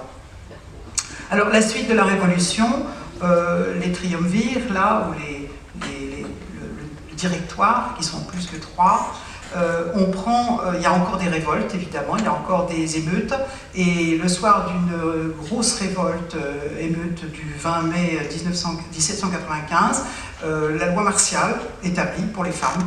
Les femmes se retireront jusqu'à ce qu'autrement soit ordonné dans leurs domiciles respectifs. Les assemblées de plus de 5 femmes sont interdites sous peine d'être dispersées par la force armée et successivement mises en état d'arrestation. C'est bien la preuve que les femmes étaient là, et puis on le sait, hein, elles étaient extrêmement présentes. Donc là, on n'en a plus entendu parler parce qu'évidemment, elles risquaient d'aller en prison. D'autres disent ceci, d'autres reviennent sur les acquis de la Révolution. par exemple en Juinet, qui avait survécu. Avec ce principe que tous les hommes naissent libres et égaux en droit, je demanderai à tous les faiseurs de système ce qu'ils feront des furieux, des insensés, des femmes, des enfants, des étrangers. Disons-le donc avec franchise, il est impossible que tous les hommes jouissent de leurs droits politiques. D'ailleurs, les femmes, pour ce qui les concerne, elles sont destinées à un autre genre de gloire, plus flatteur peut-être. Elles sont appelées à former dès le berceau des âmes une ode aux belles qui veulent devenir poètes. Sottes femmes qui veulent devenir poètes. Souveraines dans l'art de plaire, les dieux vous firent pour aimer. L'amour verrait avec colère une nuit perdue à rimer. Rassurez les grâces confuses, ne trahissez point vos appas. Voulez-vous ressembler aux muses? Inspirez, mais n'écrivez pas. Ça a été publié, republié, republié. Et voici une protestation d'une des plus grandes philosophes de l'époque, écrivaine de l'époque, Germaine de Staël. Si l'on voulait que le principal mobile de la République française fût l'émulation des Lumières et de la philosophie, il serait très raisonnable d'encourager les femmes à cultiver leur esprit. Néanmoins, depuis la Révolution, les hommes ont pensé qu'il était politiquement et moralement utile de réduire les femmes à la plus absurde médiocrité. Alors cette dame-là avait le verbe trop haut et le potentat de l'époque l'a envoyé en exil jusqu'à sa mort à lui. Le voilà, le potentat de l'époque, qui donne des conseils, par exemple celui-ci, quand on parle de l'éducation. Je ne pense pas qu'il faille donner d'instruction pour les jeunes filles. Elles ne peuvent être mieux élevées que par leur mère. On dit, elles restent chez elles, puis ça suffit. Alors qu'à l'époque, on pense déjà au lycée napoléonien, ce qu'on va appeler les lycées napoléoniens, qui vont former les générations suivantes de garçons. Et interdiction aux filles de mettre un pied dans un lycée napoléonien. Napoléon est aussi celui qui a remis en selle l'Institut de France, c'est-à-dire toutes les académies qui avaient été fermées à la Révolution et qui les a mises à son service, notamment l'Académie française. Napoléon, vous le connaissez aussi pour son travail législatif, le Code civil qui réduit toutes les femmes, qui fait de toutes les femmes des mineurs à vie, et le code pénal qui, c'est bien intéressant aussi sur la punition de l'avortement, de l'infanticide, etc., etc. Et des femmes qui sont, pas tellement l'avortement, mais de la, comment dirais-je, l'adultère. Alors, ce Napoléon n'a pas seulement été terrible pour la France, à la tête de ses armées, il est allé semer la bonne parole dans une bonne partie de l'Europe, avec ce qu'on appelle les républiques sœurs, qui ont toutes eu droit à être occupées, à payer des tributs très importants pour payer les armées françaises et qui ont vu leurs droits changer pour adopter le Code Napoléon. J'arrive au temps des constitutions, puisqu'on a fait en France, on a donné le coup d'envoi avec la première constitution, puis deuxième, etc. Alors, on voit recopier dans les constitution à partir de l'Empire, les mêmes phrases qui avaient été celles qui avaient été écrites pour la première constitution. Par exemple ici 1804, la dignité impériale est héréditaire dans la descendance directe, naturelle et légitime de Napoléon Bonaparte, de mâle en mâle, par ordre de primogéniture, à l'exclusion perpétuelle des femmes et de leur descendance. Pendant la Révolution de 48, alors on ne parle plus de transmission du trône puisque c'est une république, mais le préambule de la Constitution qui était pensée était celui-là. La République doit protéger le citoyen dans sa personne, sa famille, sa religion, sa propriété, son travail. Sa famille, c'est-à-dire la femme, fait partie des biens du citoyen. Son travail et mettre à la portée de chacun l'instruction indispensable à tous les hommes. Bon, c'est assez clair aussi. Pas question, c'est le moment où on a mis le mot fraternité dans la devise républicaine. 1852, on repasse à un empereur de Napoléon III. La dignité impériale est héréditaire dans la descendance directe et légitime de Louis-Napoléon Bonaparte, de mâle en mâle, par ordre de progéniteur, à l'exclusion perpétuelle de et de leur descendance. Ce petit principe-là est tartiné à l'extérieur de la France, en Suède notamment, où on a mis Bernadotte à la tête, donc approche de Napoléon, à la tête de l'État. Et la Constitution de Suède dit ceci dans son article 1, « Le royaume de Suède sera gouverné par un roi et sera une monarchie héréditaire suivant l'ordre de succession pour les descendants mâles d'un roi décédé que les États auront fixé. » En Norvège, pareil, la succession au trône est linéale et agnatique, de sorte que la couronne se transmet de mal en mal. En Sardaigne, les États qui sont composés ici devant la République de Genève, etc., sont réunis, et vous voyez, propriété héréditée de mal en mal par ordre de primogéniture dans les deux branches de la maison, savoir la branche royale et la branche de Savoie-Carignan. Pays-Bas aussi, la couronne est héréditaire par droit de primogéniture, de sorte que le fils aîné du roi ou son descendant, mâle par mâle, succède par représentation. Et puis la Belgique que les Français ont créée, même chose, pouvoir constitutionnel, etc., par ordre de primogéniture, à l'exclusion perpétuelle des femmes de leur descendance. Le Piémont-Sardaigne qui m'amuse beaucoup parce qu'ils parlent eux aussi de la loi Salic, je n'ai pas leur histoire, mais ils ont fait d'un coupé-collé. La Prusse, idem, qui se dote d'une constitution qui dit que la couronne est héréditaire dans la ligne masculine. Voilà, on a vraiment... voilà. Et puis on a continué, etc., etc. Alors, dans l'histoire qui s'écrit en France, toujours pareil, c'est une histoire où on continue de parler de Pharamond, c'est extraordinaire, au milieu du 19e siècle. C'est toujours Pharamond qui a bâti, qui a créé la France. On voit toujours des dames, en général, dans les représentations de l'histoire de France, mais les dames ne sont pas là dans les récits historiques. J'ai fait ces calculs pour les très grosses histoires de France qui paraissent au 19e siècle, y compris des livres qui font des gros volumes, encore plus gros que celui qu'on a vu tout à l'heure, en 20 tomes, 25 tomes. En général, on arrive à peu près à 2 ou 3 ou 4% de mots positifs. Il y a encore des méchantes, etc. Et puis, c'est la même chose dans la littérature, c'est la même chose dans l'histoire de l'art, c'est la même chose partout. On fait des histoires, on constitue de la mémoire pour les Français et les Françaises qui est totalement vide de femmes. Alors, j'en arrive au déblocage. Les premiers déblocages de cette histoire qui est bloquée quand même depuis très longtemps et qui ne fait que se renforcer dans son blocage, c'est la fin du 19e siècle, lorsque une femme parvient, la première, à décrocher le baccalauréat. Ça faisait 6 siècles que les universités étaient créées et qu'elles n'étaient ouvertes qu'aux hommes. Avec tout ce que ça veut dire, parce qu'une fois qu'on a des diplômes, on peut candidater à tel et tel métier supérieur, donc si on n'a pas le diplôme, on ne peut pas. Donc Marie-Julie Victoire d'Aubier parvient à passer son bac en 1861. Ici, vous voyez Madeleine Brès qui soutient sa thèse, la première française à soutenir une thèse de médecine. Il y a eu des étrangères avant, mais les françaises, c'était pas possible. 1875, une autre, Jeanne Chauvin, qui prête serment en 1901. Ça faisait 10 ans qu'elle avait un doctorat en droit. Mais quand elle s'est présentée au barreau avec son doctorat en droit, parce qu'on disait que les femmes ne pouvaient pas plaider, elles ne pouvaient pas être avocates, puisqu'elles n'avaient pas de doctorat. Dès qu'elles en ont eu un, on a dit « Ah non, non, non, en fait, il manquait encore autre chose, c'est qu'elles ne sont pas citoyennes. » Il a fallu 10 ans de lutte éligible et votante.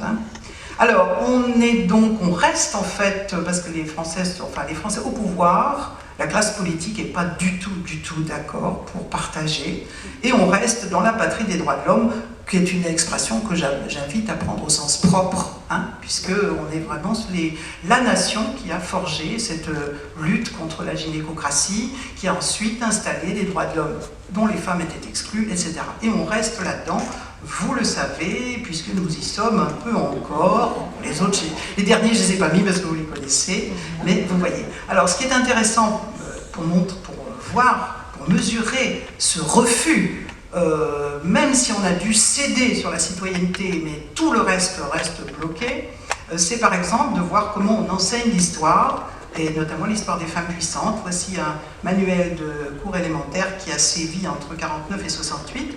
On lit ceci, c'est primaire, c'est pour les petits. Lisons. Au moment des guerres de religion, la France est gouvernée par une reine, Catherine de Médicis. Son bon et grand ministre, le chancelier Michel de l'Hôpital, c'est vrai que c'est un bon ministre, veut arrêter les luttes entre les catholiques et les protestants. Il montre à la reine les affreux malheurs causés par la guerre, la campagne déserte, ses habitants mourant de faim. Il supplie aussi les Français de cesser leurs querelles. Mais la méchante Catherine de Médicis le renvoie En apprenant la reprise des guerres de religion et le massacre de la Saint-Barthélemy, Michel de l'Hôpital meurt de chagrin. Parce que la reine, elle était contente qu'il y ait des milliers de morts, bien sûr. Voilà. Alors, les vrais déblocages, en fait, commencent avec Enfin, on pourrait se demander si les vrais déblocages, du point de vue du savoir sur les femmes en histoire, commencent avec le mouvement féministe des années 70, qui met en place très rapidement, se met en place à partir de ce moment-là, des cours d'histoire des femmes. Hein, vous le savez, par exemple ici, un des premiers livres qui a fait parler de lui, Une histoire des femmes est-elle possible, donc avec Michel Perrault, qui est une des premières à avoir enseigné l'histoire des femmes à l'université, et puis cette grande encyclopédie co-dirigée par Duby et Perrault, sur l'histoire des femmes. Eh bien, en fait, quand on regarde de près ces livres, on voit que la question du pouvoir politique n'est pas posée, ou quasiment pas posée, ou par quelques étrangères, certaines contributions faites par des étrangères. Sinon, les Françaises continuent à ne pas voir le problème du pouvoir politique. Le vrai déblocage, c'est celui qui intervient avec la mobilisation pour la parité. La parité, pourquoi est-ce qu'on a eu une mobilisation pour la parité en France? Parce que l'Europe a diligenté à la fin des années 80 des études pour savoir si l'Europe des 12, puisqu'à l'époque on était 12 pays, comment ça se passait pour la représentation des femmes dans les parlements. Et quand les chiffres sont sortis, on s'est rendu compte que la France était en dernière position. Alors on est un peu tombé des nues parce qu'on savait que les pays du Nord étaient mieux que nous, mais on pensait quand même être mieux que l'Irlande ou que le Portugal, et l'histoire des pays latins, tout ça. Bon, non, on était les derniers avec la Grèce. Alors c'est dit là dans ce manifeste pour une démocratie paritaire, hein, les Françaises sont électrices et éligibles depuis 1945. Combien sont-elles au Parlement aujourd'hui? 5% seulement. Moins encore qu'il y a 48 ans. Puisque les premières ont dépassé un petit peu.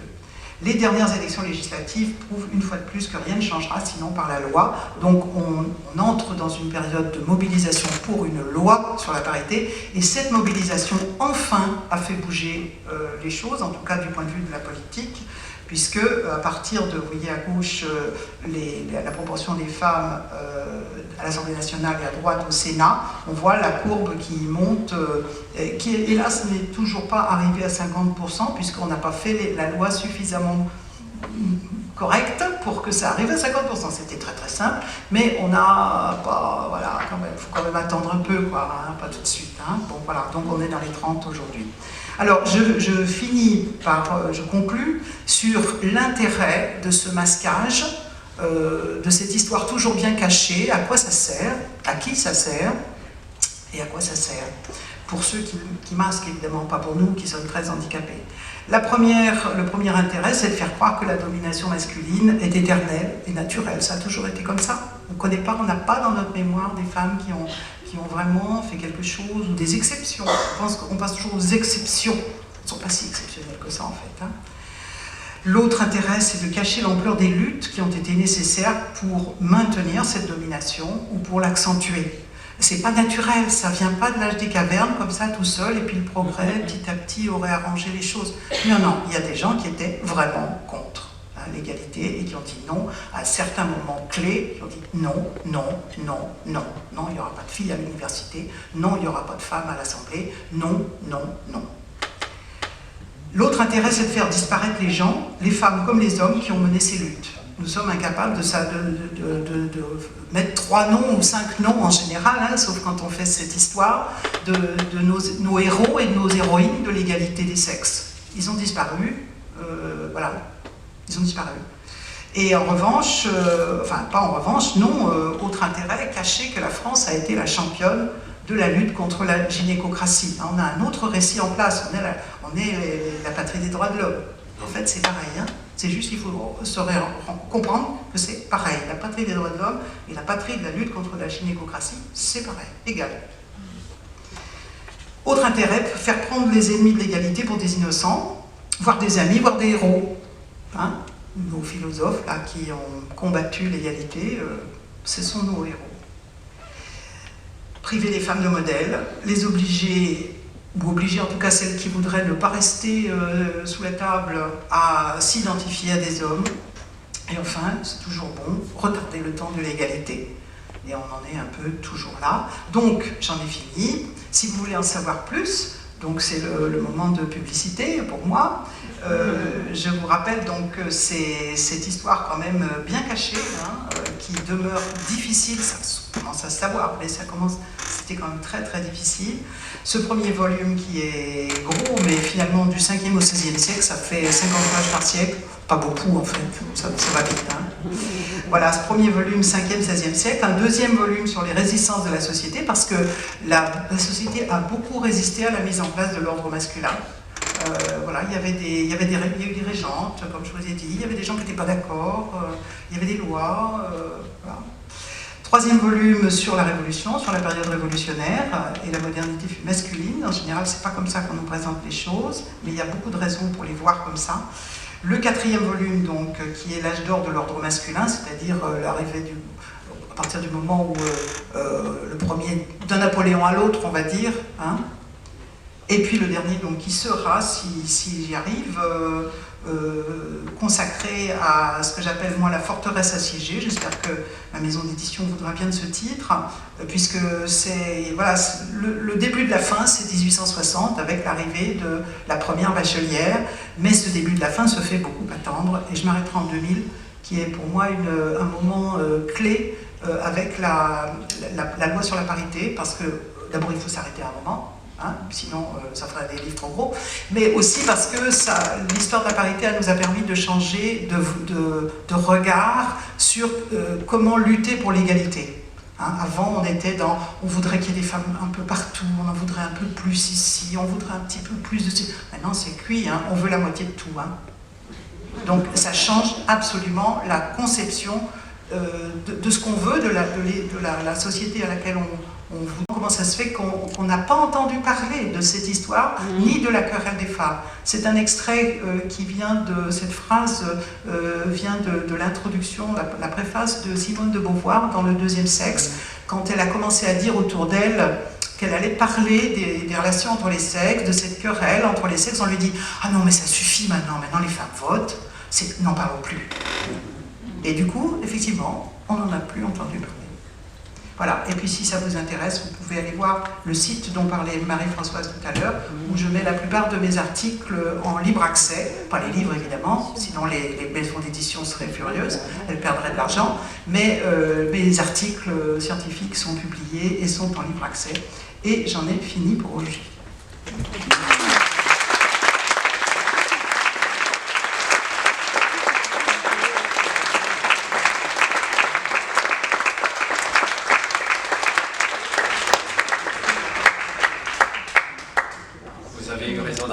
Vous avez marqué la qualité du propos qui était tenu et le magnifique PowerPoint que vous été présenté. Vraiment là, je peux recommander.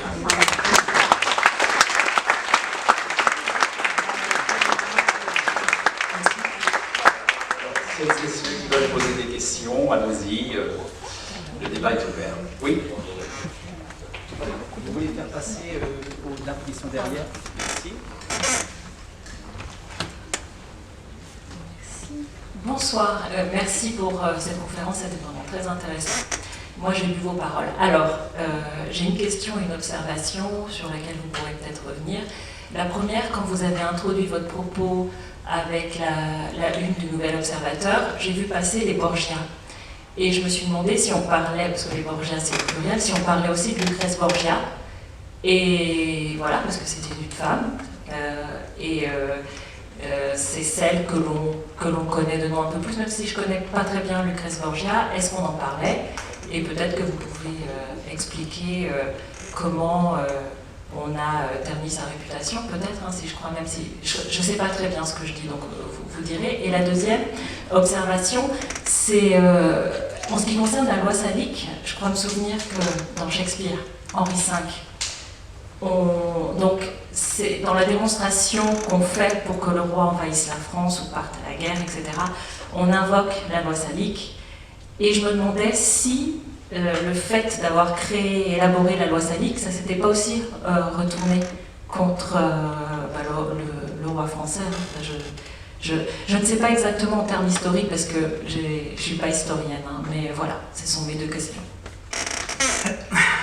Alors sur la première, je ne vais pas pouvoir vous dire grand-chose. D'abord parce que le journal il date de 2010 et que je ne me rappelle plus s'il parlait de qui il parlait à part des Borgia. Certainement il parlait de cette famille entièrement pourrie, voilà, qui avait pris le pouvoir dans la papauté, etc. Tout le monde couchait avec tout le monde, voilà. Cela dit, moi je ne suis pas spécialiste de cette famille, donc je ne vais pas...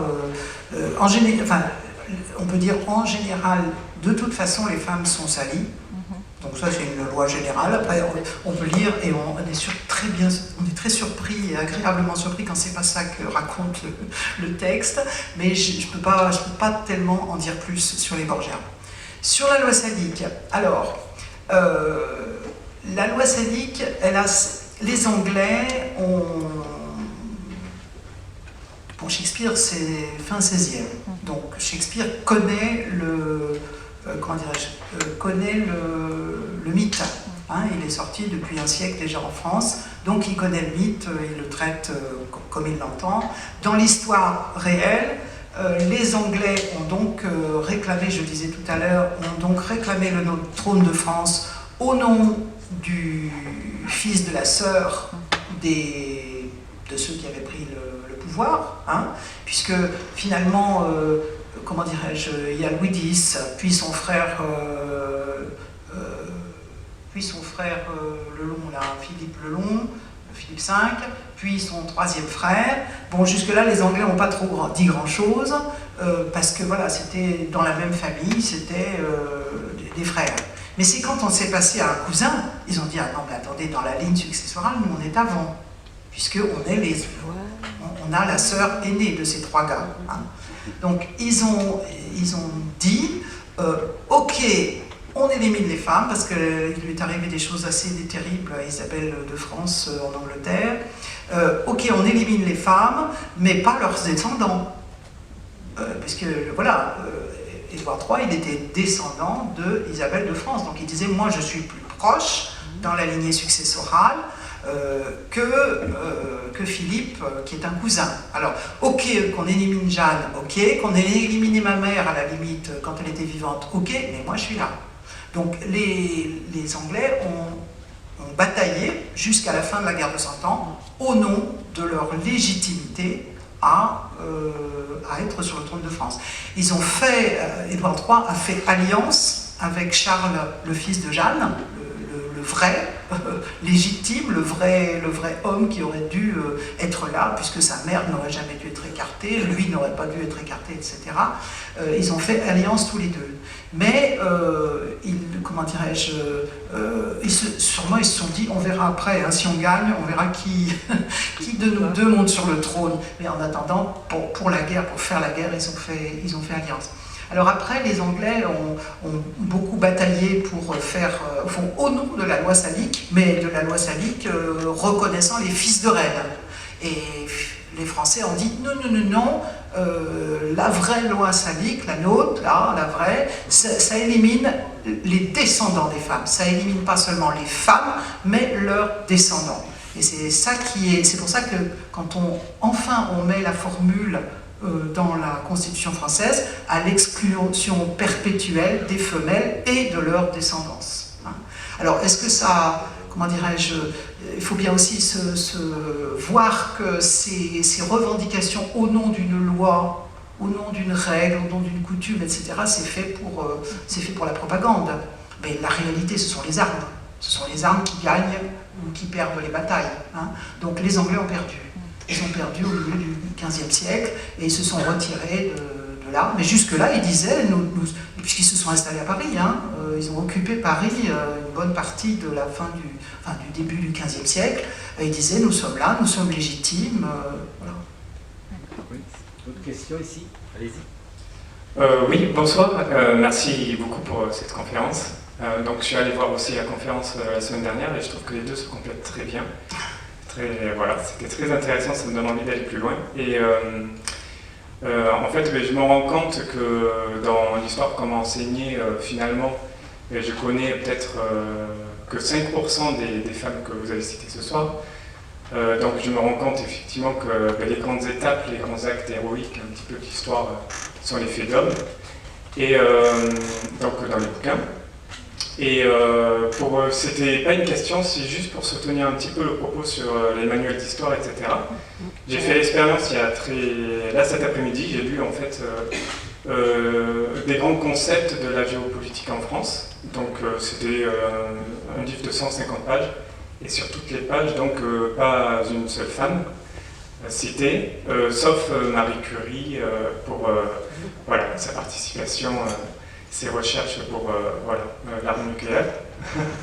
Et voilà, c'était juste pour soutenir vos propos, pour vous remercier, et je me pencherai sur l'histoire dans vos bouquins, qui va m'en apprendre un peu plus. Merci à vous. En fait, il y a pas mal de gens maintenant qui étudient l'histoire des manuels scolaires, et on a remarqué que ça ne change pas beaucoup. Et en général, il y a 3 ou 4 femmes dans les manuels, en tout cas des petits, des primaires et puis du collège. En général, il y a Sainte Geneviève. S'il y a encore des femmes, il y a Sainte Geneviève. Autrefois, il y avait Sainte Blandine, elle a disparu. Sainte Geneviève, bon, petit Léon, etc. Ensuite, il y a Jeanne d'Arc. Parfois, il y a Catherine de Médicis, et ensuite, il y a Marie Curie. Voilà, c'est tout. Donc, c'est des icônes, en général, tout le monde ici les connaît. Mais les autres, effectivement, ne sont pas là. Y compris celles qui ont fait des choses absolument incroyables. Et c'est pour ça que je conseille surtout mon premier volume, là, même s'il est un peu difficile à trouver parce qu'il est épuisé depuis longtemps, mais on peut le trouver, on peut le faire à la demande.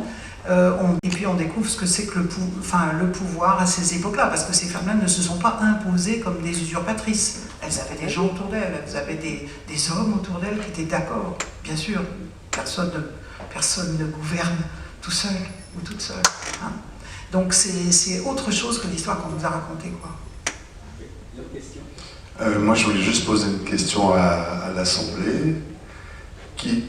Quelles sont les femmes qui sont d'accord avec le concept de la guerre? Si elles peuvent lever la main, celles qui sont pour la guerre. Je ne sais pas s'il y en a beaucoup. Alors non, c'est juste pour savoir si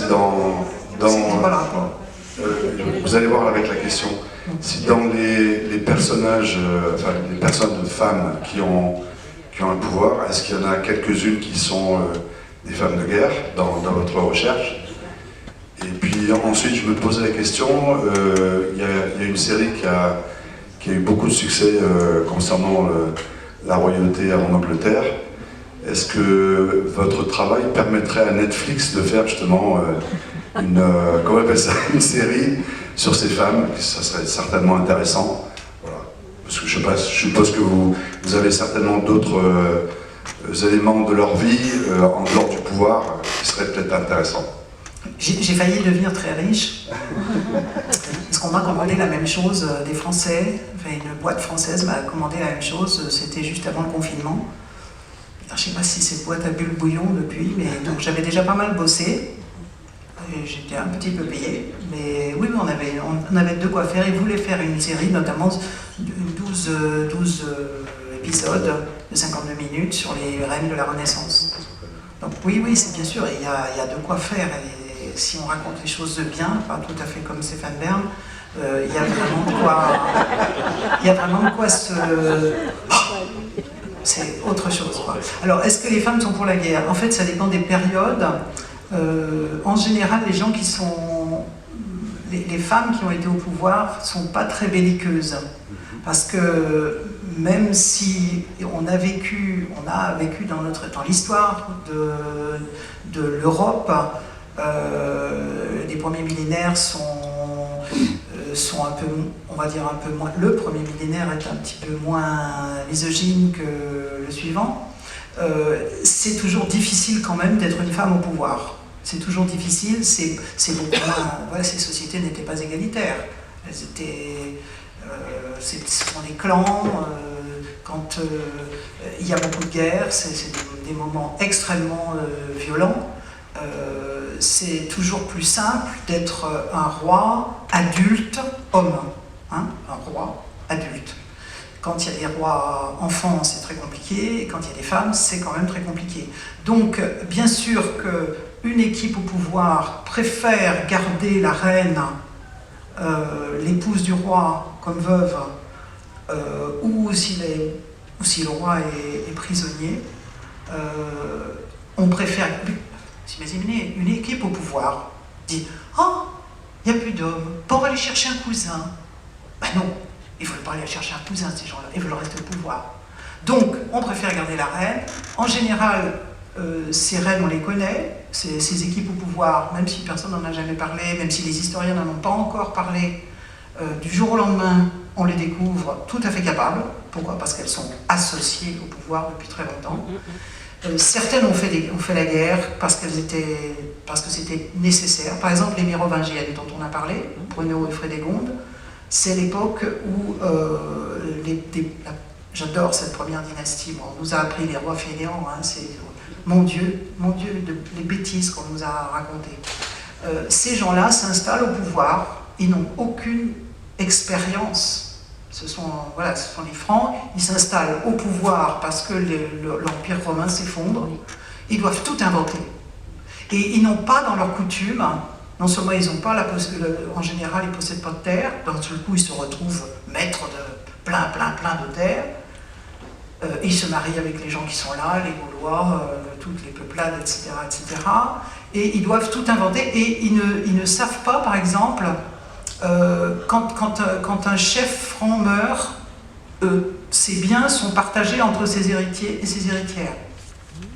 L'idée qu'on a un royaume, que le royaume c'est pas un bien comme un autre, et qu'il vaudrait mieux pas le partager entre les héritiers et les héritières, c'est une idée qui va mettre plusieurs siècles. C'est sous les Carolingiens qu'on va finalement, donc 5 siècles, hein, finalement mettre, 3 ou 4 siècles, mettre au point cette idée que un royaume, c'est pas une maison, c'est pas un bien, c'est pas une terre, donc ça se partage pas.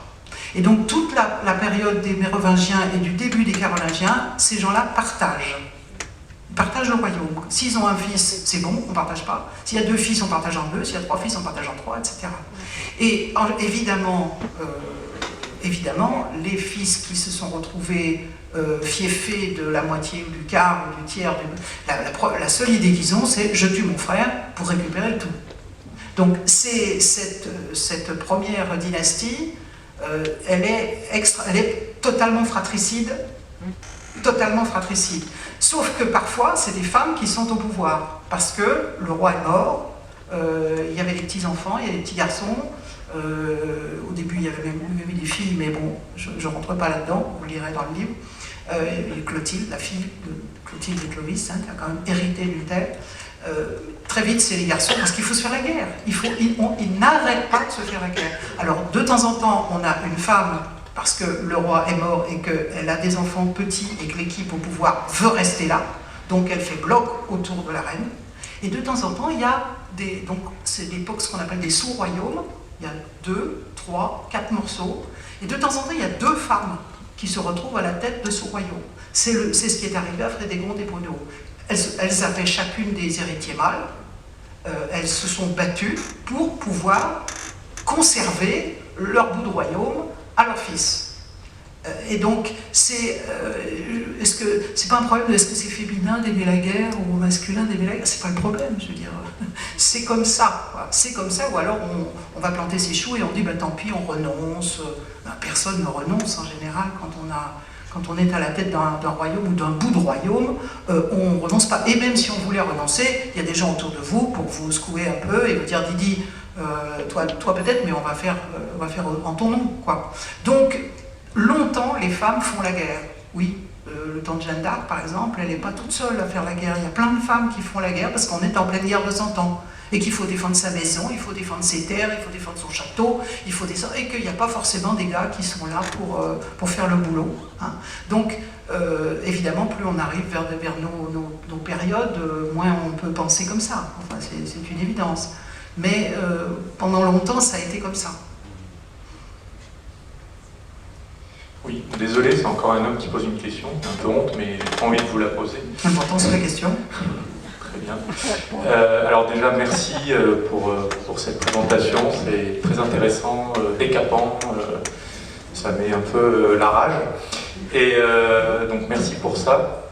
Ma question est par rapport à aujourd'hui et au terme toujours bien caché. Où en sommes-nous aujourd'hui en France sur cette histoire? Comment vos collègues historiens, par exemple, les plus en place aujourd'hui, traitent cette question? Comment ils réagissent par rapport à votre travail? Et au niveau de l'éducation nationale, et notamment l'enseignement de l'histoire, est-ce qu'il y a des évolutions, des améliorations, où on va apprendre aux nouveaux élèves quelque chose sur cette histoire et ces femmes? Est-ce que ça bouge ou pas? Voilà ma question. Alors je dirais que le savoir qui était à peu près nul sur cette histoire il y a 20 ans a progressé. Je fais partie des gens qui l'ont fait progresser. Il y a d'autres gens qui travaillent sur les reines franques, les reines mérovingiennes.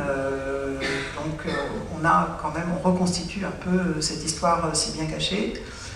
Mais globalement, ce qui s'enseigne dans les manuels, c'est toujours la même chose. Et on ne parle pas de la loi salique, on ne parle pas de l'élimination des femmes, on parle que des nos ancêtres les hommes. Hein, on en reste là. Alors après, il faudrait voir manuel par manuel ce qui se dit, mais ce que j'en sais, moi, c'est que non, ça n'a pas vraiment bougé. Alors est-ce que mes collègues, par exemple, il n'y a aucun de mes collègues français qui n'a fait de compte-rendu de mon premier livre. Aucun. Les Américains, oui, les Anglais, oui. Aucun Français. En plus, moi, je viens de la littérature, de la grammaire, voilà. C'était pas à moi à faire ce travail.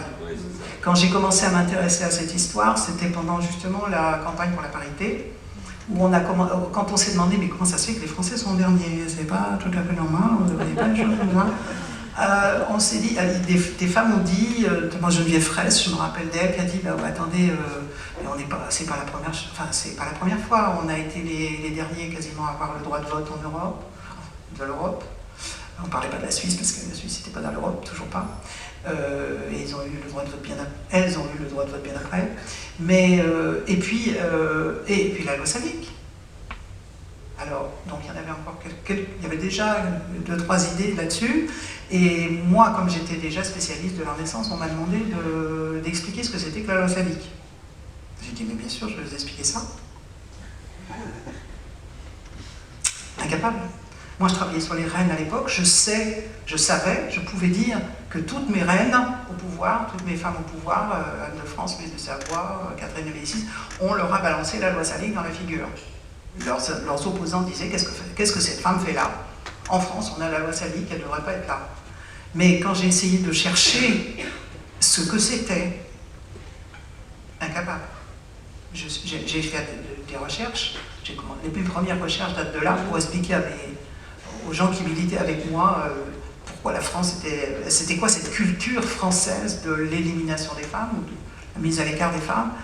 Et vraiment, je pensais que j'allais trouver des bouquins, quoi. Enfin, je veux dire, je suis chercheuse, je sais où chercher. Et je pensais qu'il y avait des thèses qui avaient été faites là-dessus. Aucune, rien. Pas un livre qui disait la même chose. Des encyclopédies qui disaient c'est un faux, d'autres qui disaient ça a été exhumé au XIVe siècle, d'autres mais non au XVe siècle, mais non avant. Mais... Bon, donc moi je me suis mise, j'avais un statut qui me permettait de travailler là-dessus si j'en avais envie. Donc j'ai travaillé là-dessus pendant longtemps. Mais donc les historiens ne sont pas contents du tout, parce que c'est moi, une non-historienne, qui ai trouvé ce qu'ils auraient dû trouver depuis fort longtemps. Donc je sais pas, ils me font payer ça, et elles me font payer ça. Donc tout le monde n'est pas d'accord, mais grosso modo mes premiers livres, les 2 premiers livres ont quasiment pas été, je sais pas si on dit compte-rendu thé, enfin pas de compte-rendu dans la littérature spécialisée, voilà, mais voilà. Donc vraiment ça change pas parce que le ministère de l'Éducation nationale ne veut pas que ça change. Enfin, les gens qui sont vraiment au pouvoir d'un ministère, qu'il ne faut pas confondre avec les ministres, de temps en temps, il y en a un qui sait ce qu'il fait, mais il y en a beaucoup qui ne touchent rien. Hein. Je veux dire, c'est la haute administration qui fait le boulot. C'est pas qu'il n'y ait pas eu des propositions, il y a eu des rapports de fait, il y a je ne sais pas combien de rapports qui dorment au Conseil, au ministère sur qu'est-ce qu'il faudrait faire. Il faut changer les manuels, il faut introduire des femmes, il faut introduire... Mais c'est tellement... vous voyez, ça fait partie de ce que je disais à la fin, on retarde comme ça. Parce que parler des femmes, si on dit qu'il y a eu des femmes qui ont eu du pouvoir dans la religion, des abbesses qui ont eu un pouvoir absolument extraordinaire, dans la peinture, dans la musique, mais pourquoi on en est là alors? Qu'est-ce qu'on fait avec nos 5% là et puis maintenant nos malheureux 32% là, comment ça se fait? Donc parler de l'histoire des femmes, parler des femmes qui ont fait des choses vraiment importantes dans les livres d'histoire, c'est parler aussi nécessairement des luttes contre l'égalité. C'est pas seulement parler des femmes, c'est qu'il faut parler des hommes qui ont été contre. Moi, je descends quand même quelques-uns de nos héros qui le méritent peut-être pas parce qu'ils ont fait d'autres choses formidables. Mais enfin, pourquoi ce sont nos héros? Alors pratiquement tous les philosophes sont racistes, ils sont sexistes, ils sont antisémites. Qui le sait ça?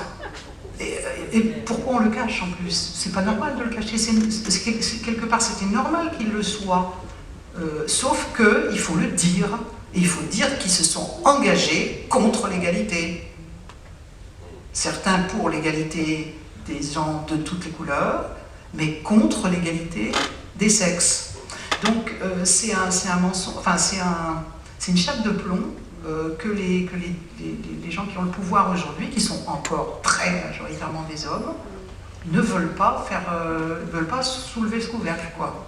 Donc je ne sais pas quand est-ce que ça va se faire, mais c'est pas encore fait. Oui, alors moi j'ai deux questions. Une première question, au début de votre exposé, vous avez parlé de gouvernante. Après, vous avez parlé de reine et de régente. Pour moi, une gouvernante, c'est une employée. Pas à l'époque. Alors, il y a différentes acceptions du terme, mais quand on parle de Catherine de Médicis, c'est les gouvernantes, c'est pas une employée. Et pratiquement toutes ces régentes, par exemple, ont été adoubées par les États généraux. On leur donne le pouvoir. Des réunions, alors après, il faut voir comment les États généraux sont convoqués, tout ça, bon. Mais voilà, il y a beaucoup de monde qui leur donne le pouvoir. Alors c'est le mot qui s'est imposé comme ça, on parle de gouvernante.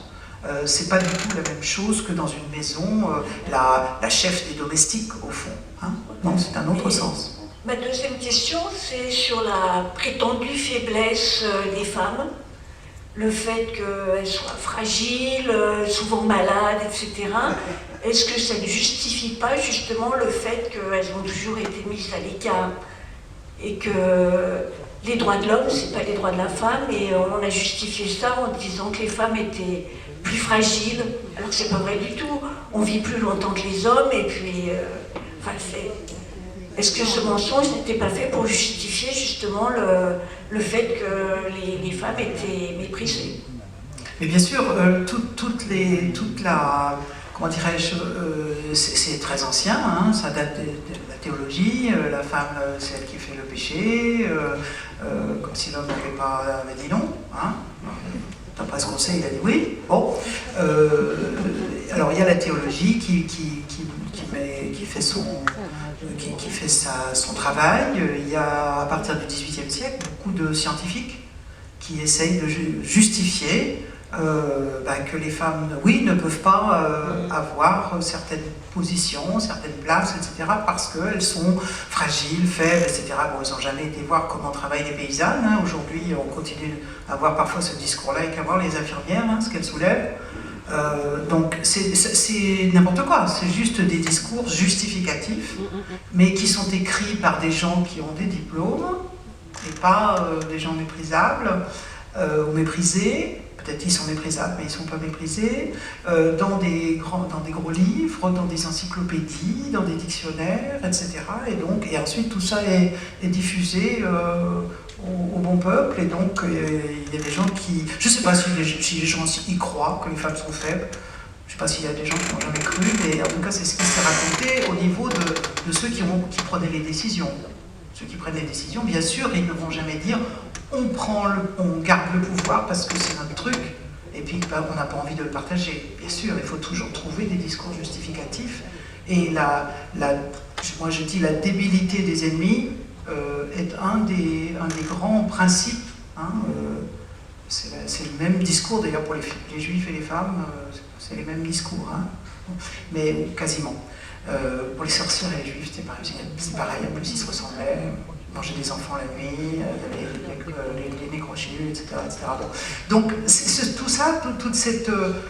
on voit la floraison de ces discours en fait, moi je dis anti-concurrents.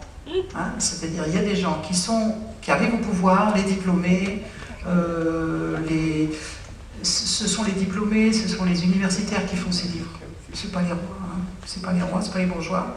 Ce sont les universitaires qui font ces livres parce qu'ils ne veulent pas de concurrents, ni de concurrentes. Donc ils ont tenu quand même 7 siècles pour les juifs et 8 siècles pour les femmes. Alors il faut qu'ils fassent avec, mais bon, voilà, ça coince par d'autres moments, ils retardent. Mais bien sûr, tout ça, ce sont des discours pour justifier la domination de ceux qui dominent. Une question de vocabulaire, nous en avons un peu parlé entre nous, mais aujourd'hui, les vrais hommes, en quelque sorte, tu vas voir d'où vient d'ailleurs le propos, ce sont des hommes déconstruits. Bah, je ne sais pas, moi, ce sont plutôt des hommes bien construits, non? C'est-à-dire ceux qui militent en quelque sorte pour la reconnaissance du féminin comme du masculin. Alors, est-ce qu'il faut être déconstruit pour cela?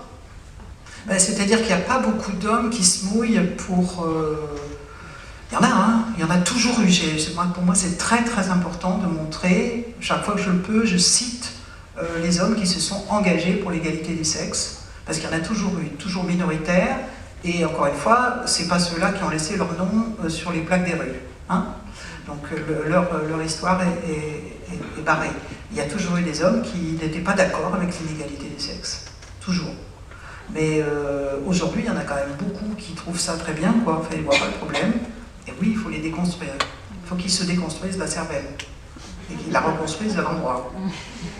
Alors, bon, dans un instant, évidemment, nous allons pouvoir continuer à parler entre nous en grignotant quelques petites choses et en buvant quelques petites choses. Juste, oui, je vous donne la parole.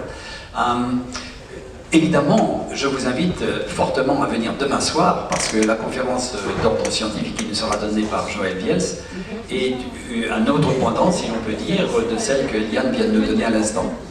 Et puis une information, avant qu'on ne passe donc au grignotage. Vas-y. Bonsoir et merci beaucoup pour votre conférence passionnante. Et moi je rebondis sur le sujet, c'est toujours le même, il faut que ça change. Et puis, il y a la journée du 8 mars, du droit des femmes. Alors nous, parce que je ne suis pas toute seule, hein, il y a un groupe Amnesty International à La Réunion qui organise le 11 mars, le samedi 11 mars, parce que c'est le jour de marché et parce qu'il y a beaucoup de jours disponibles, à la médiathèque de Saint-Leu, au bout du marché, une journée pour le droit des femmes. Alors il y aura toute une partie d'information avec des clips vidéo sur les droits des femmes, mais pas que les droits légaux, mais aussi la place des femmes dans la ville, les filles et l'école, la reconnaissance des filles. Je lis mon papier parce que j'ai peur d'en oublier. On propose bien sûr, comme d'habitude à Amnesty, vous le savez, des pétitions à signer pour la défense de femmes incarcérées, des femmes qui sont défenseuses des droits humains. Donc les clips vidéo, un cahier de doléances. Il y aura aussi des animations, une conteuse, la conteuse Tigrancel à 10h, la fanfare Bruit de la Passion en 11h, à 15h, une partie du chœur de la chorale Villancico, avec entre autres des extraits de la messe pour la paix de Jenkins. 2 peintres qui font des expositions de peinture et des ateliers de dessin en continu. Donc une journée très, très riche, de 9h30 à 17h30 à la médiathèque de Salles. J'avais juste une question, j'ai peut-être pas besoin du micro, parce que là on commence à la Renaissance et comment ça se passait à la préhistoire? C'est plus difficile évidemment de...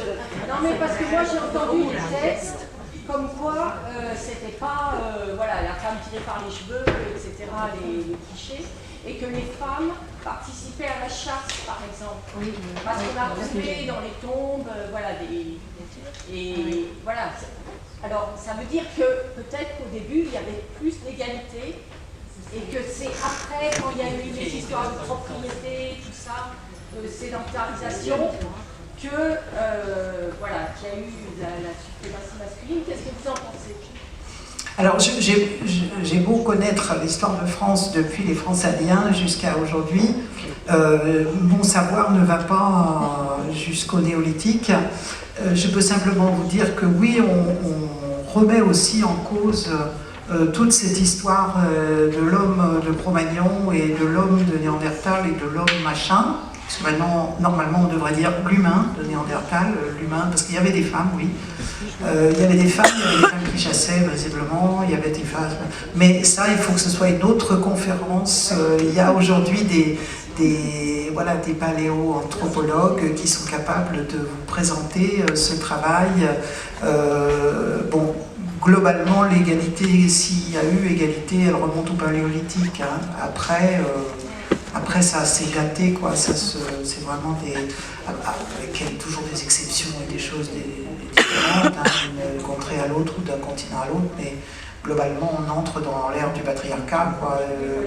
Et c'est un peu... Voilà, ça se décline de manière différente dans chaque pays, parce que les histoires sont différentes, mais on est quand même dans un grand système dont nous devrons nous débarrasser un jour.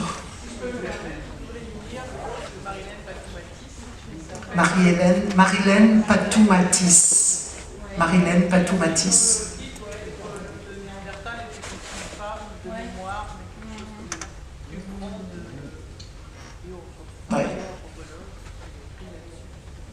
Ouais, depuis quelques années, il y a du travail de ce côté-là. Qui relie. Nous aussi, on a des cerveaux qui ont été construits d'une certaine manière, il faut déconstruire tout ça, ça prend une ou deux ou trois générations, et maintenant il y a des femmes qui osent, des femmes ou des hommes, parce que c'est une question de savoir, finalement, qui osent déconstruire refaire ces histoires qui ont été mal faites au XIXe siècle, au temps du triomphe de l'ordre masculin. Moi, je voulais juste ajouter. Je voulais savoir votre impression quand on rentre dans une mairie toute petite et qu'on voit la Marianne qui est en France avec des beaux seins, une belle femme, enfin jusque Brigitte Bardot.